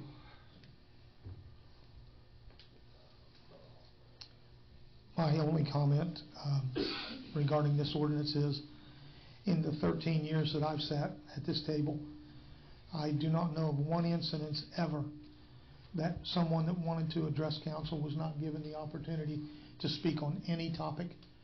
We've never limited this discussion, whether it be something current or something that's simply a neighborhood issue. I know that, you know, Bruce, I've been to Board of Education meetings the same as you have, and everyone does their agenda differently. Right. It just depends on what you're used to. I know that on every Board of Education agenda, there's an executive session item, which drives Mr. Skogstad nuts because he doesn't believe you can do that, but it doesn't matter, it's there. And I've been to several other meetings where they have that on there, and most times there's no executive session, but it's my opinion that the way we've done it in the past allows a perfect opportunity for anyone that wants to address council to be put on the agenda. And as Mr. Frazier alluded, you know, sometimes there are things that he wishes to speak about. But the fact of the matter is, all important things that we do typically are handled by ordinances, which require 2 readings. And so if we read it on the first time and it's something of interest that you want to be put before we vote on it to make it official, you are more than welcome to request to be put on the agenda, and we'll do it just like we did tonight and made Mr. Frazier the first item on our agenda. So no one has been being denied the right to speak. And I'm like Bruce and Jim, I like to hear the comments that people make, because a lot of times there are things that are brought up that we're not aware of. And so I like the process that we have. I think it works very well for the way our meetings flow. And so I do not like to change that. And so I would prefer that the rules stay the same for public speaking, and that you ask to be put on the agenda and do it as a regular agenda item.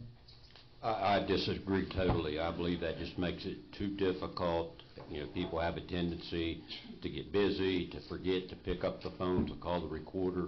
I'm totally in favor of moving forward with the ordinance as it is written. Yeah, this is a good idea. It eliminates a step. You having to call Kathy and get up for an agenda. I think it's just, you put this, I mean, just like the ordinance says, you come in here, you sign up, you have your 3 minutes, talk whatever you want to. I think it's a great ordinance, so vote for it, please. I hope you guys do too. You can just put it back on the agenda without passing the ordinance. That's all I'm saying. But they still have to call in though, right? No. No. The only rule is you cannot be required to sign in, to make the requirement to sign in more than 15 minutes. If you put public comment back on the agenda, you open it up to the public to comment on whatever it is. The only rule that we have is the rules that are set out by the Supreme Court, essentially, that say that you cannot be removed unless you are disrupting the meeting. You have to have an actual disruption of the meeting.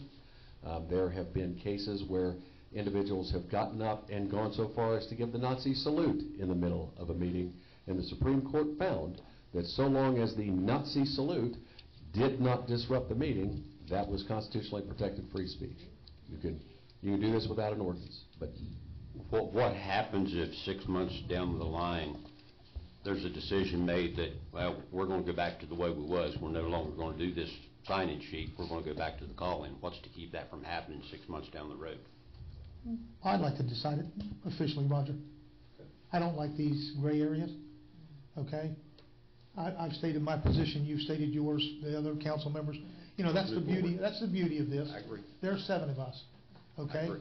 Whatever the majority rules, that's the way we operate, okay? Well, I want to make sure I understand. So if we don't adopt the ordinance, It stays the same as we've done it in the past. and the requirement is you have to call in on Monday? No. You can call in any time you want, it just has to be in before the agenda's posted, and she does have the ability to amend the budget, or amend the agenda, up to 2 days before it's posted, if we have to do an amendment. It just means we have to notify the newspaper and the public notice that, but that's not a problem, we can do that, okay?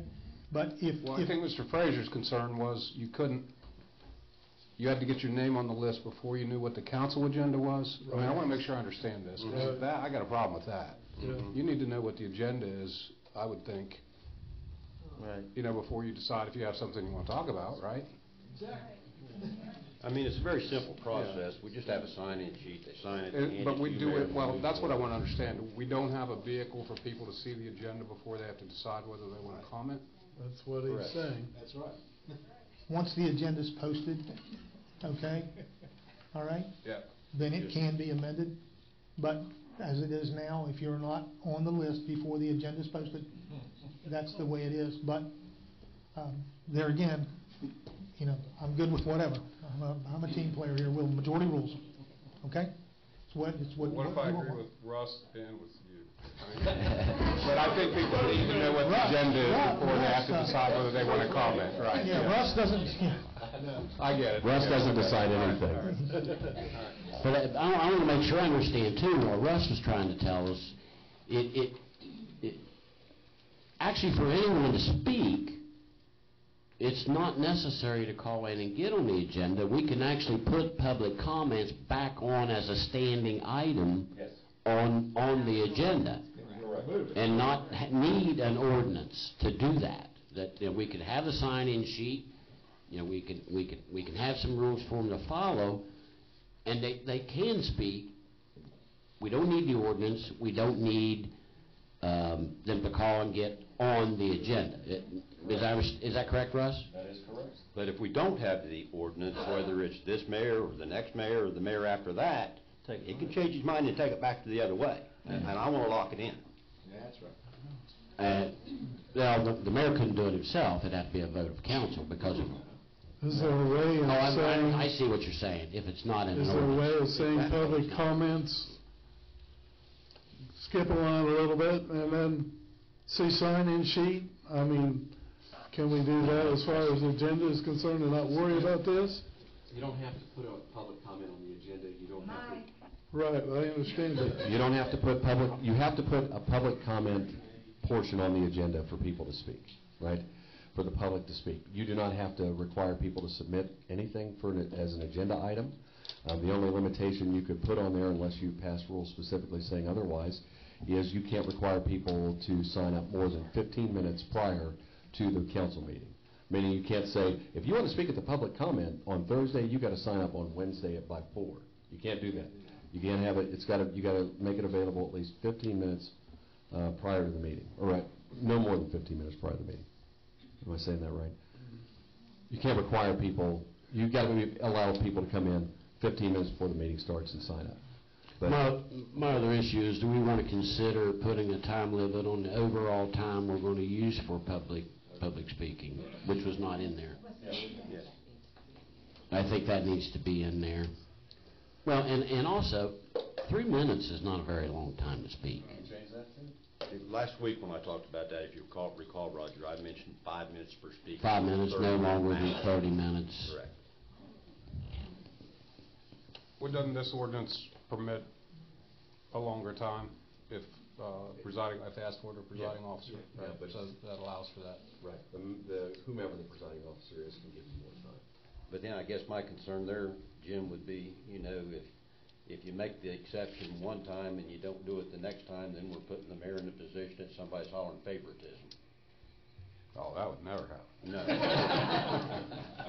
So, you know, 3 minutes is not very long. I think 5 minutes, most people can get through what they want to get through. If we cap it at 30 minutes, then we still have plenty of time to do our business. We got 6 speakers, what if you have 7? You want to make that as an amendment? Well, I mean, you know, if it was, I would like to make that as an amendment. I'll second that. It doesn't work that way. Please state your amendment. The amendment that I'm stating was that we do a 5 minute per speaker, and I thought I did that, with a 30-minute time limit on the public board. Well, so we got a motion for the amendment. So we have an amendment? Yes. Second?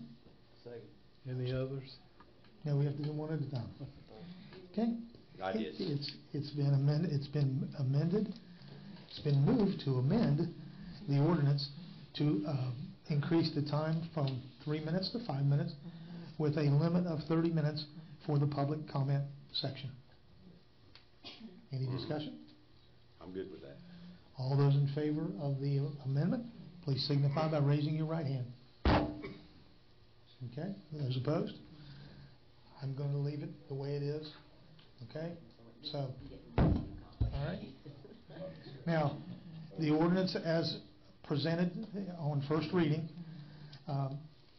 setting forth and adopting rules governing the public comment portion of the Vienna City Council meetings with the amendment to change the time limit to 5 minutes with a total portion limit of 30 minutes.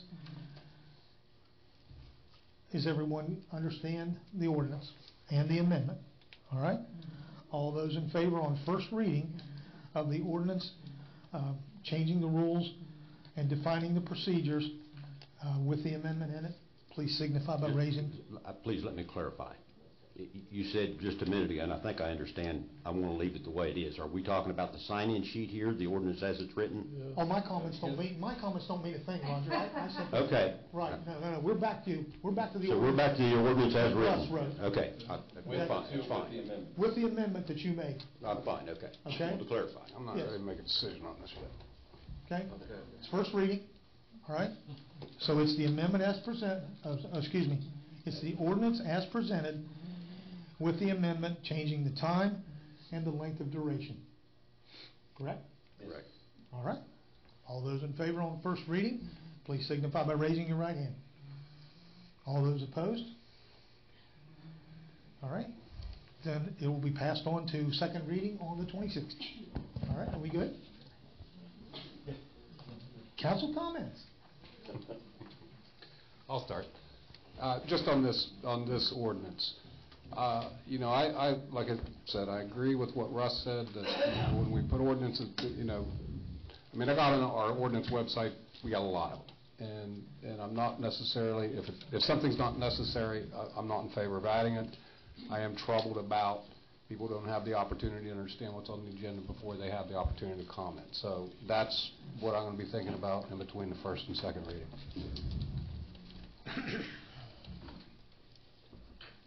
Yes, sir. By the way, we're having ham tomorrow at the senior center, 12 o'clock. It's a covered dish dinner. Bring your best. We had over 60 people there last time, so come and join us. Council comments? All righty.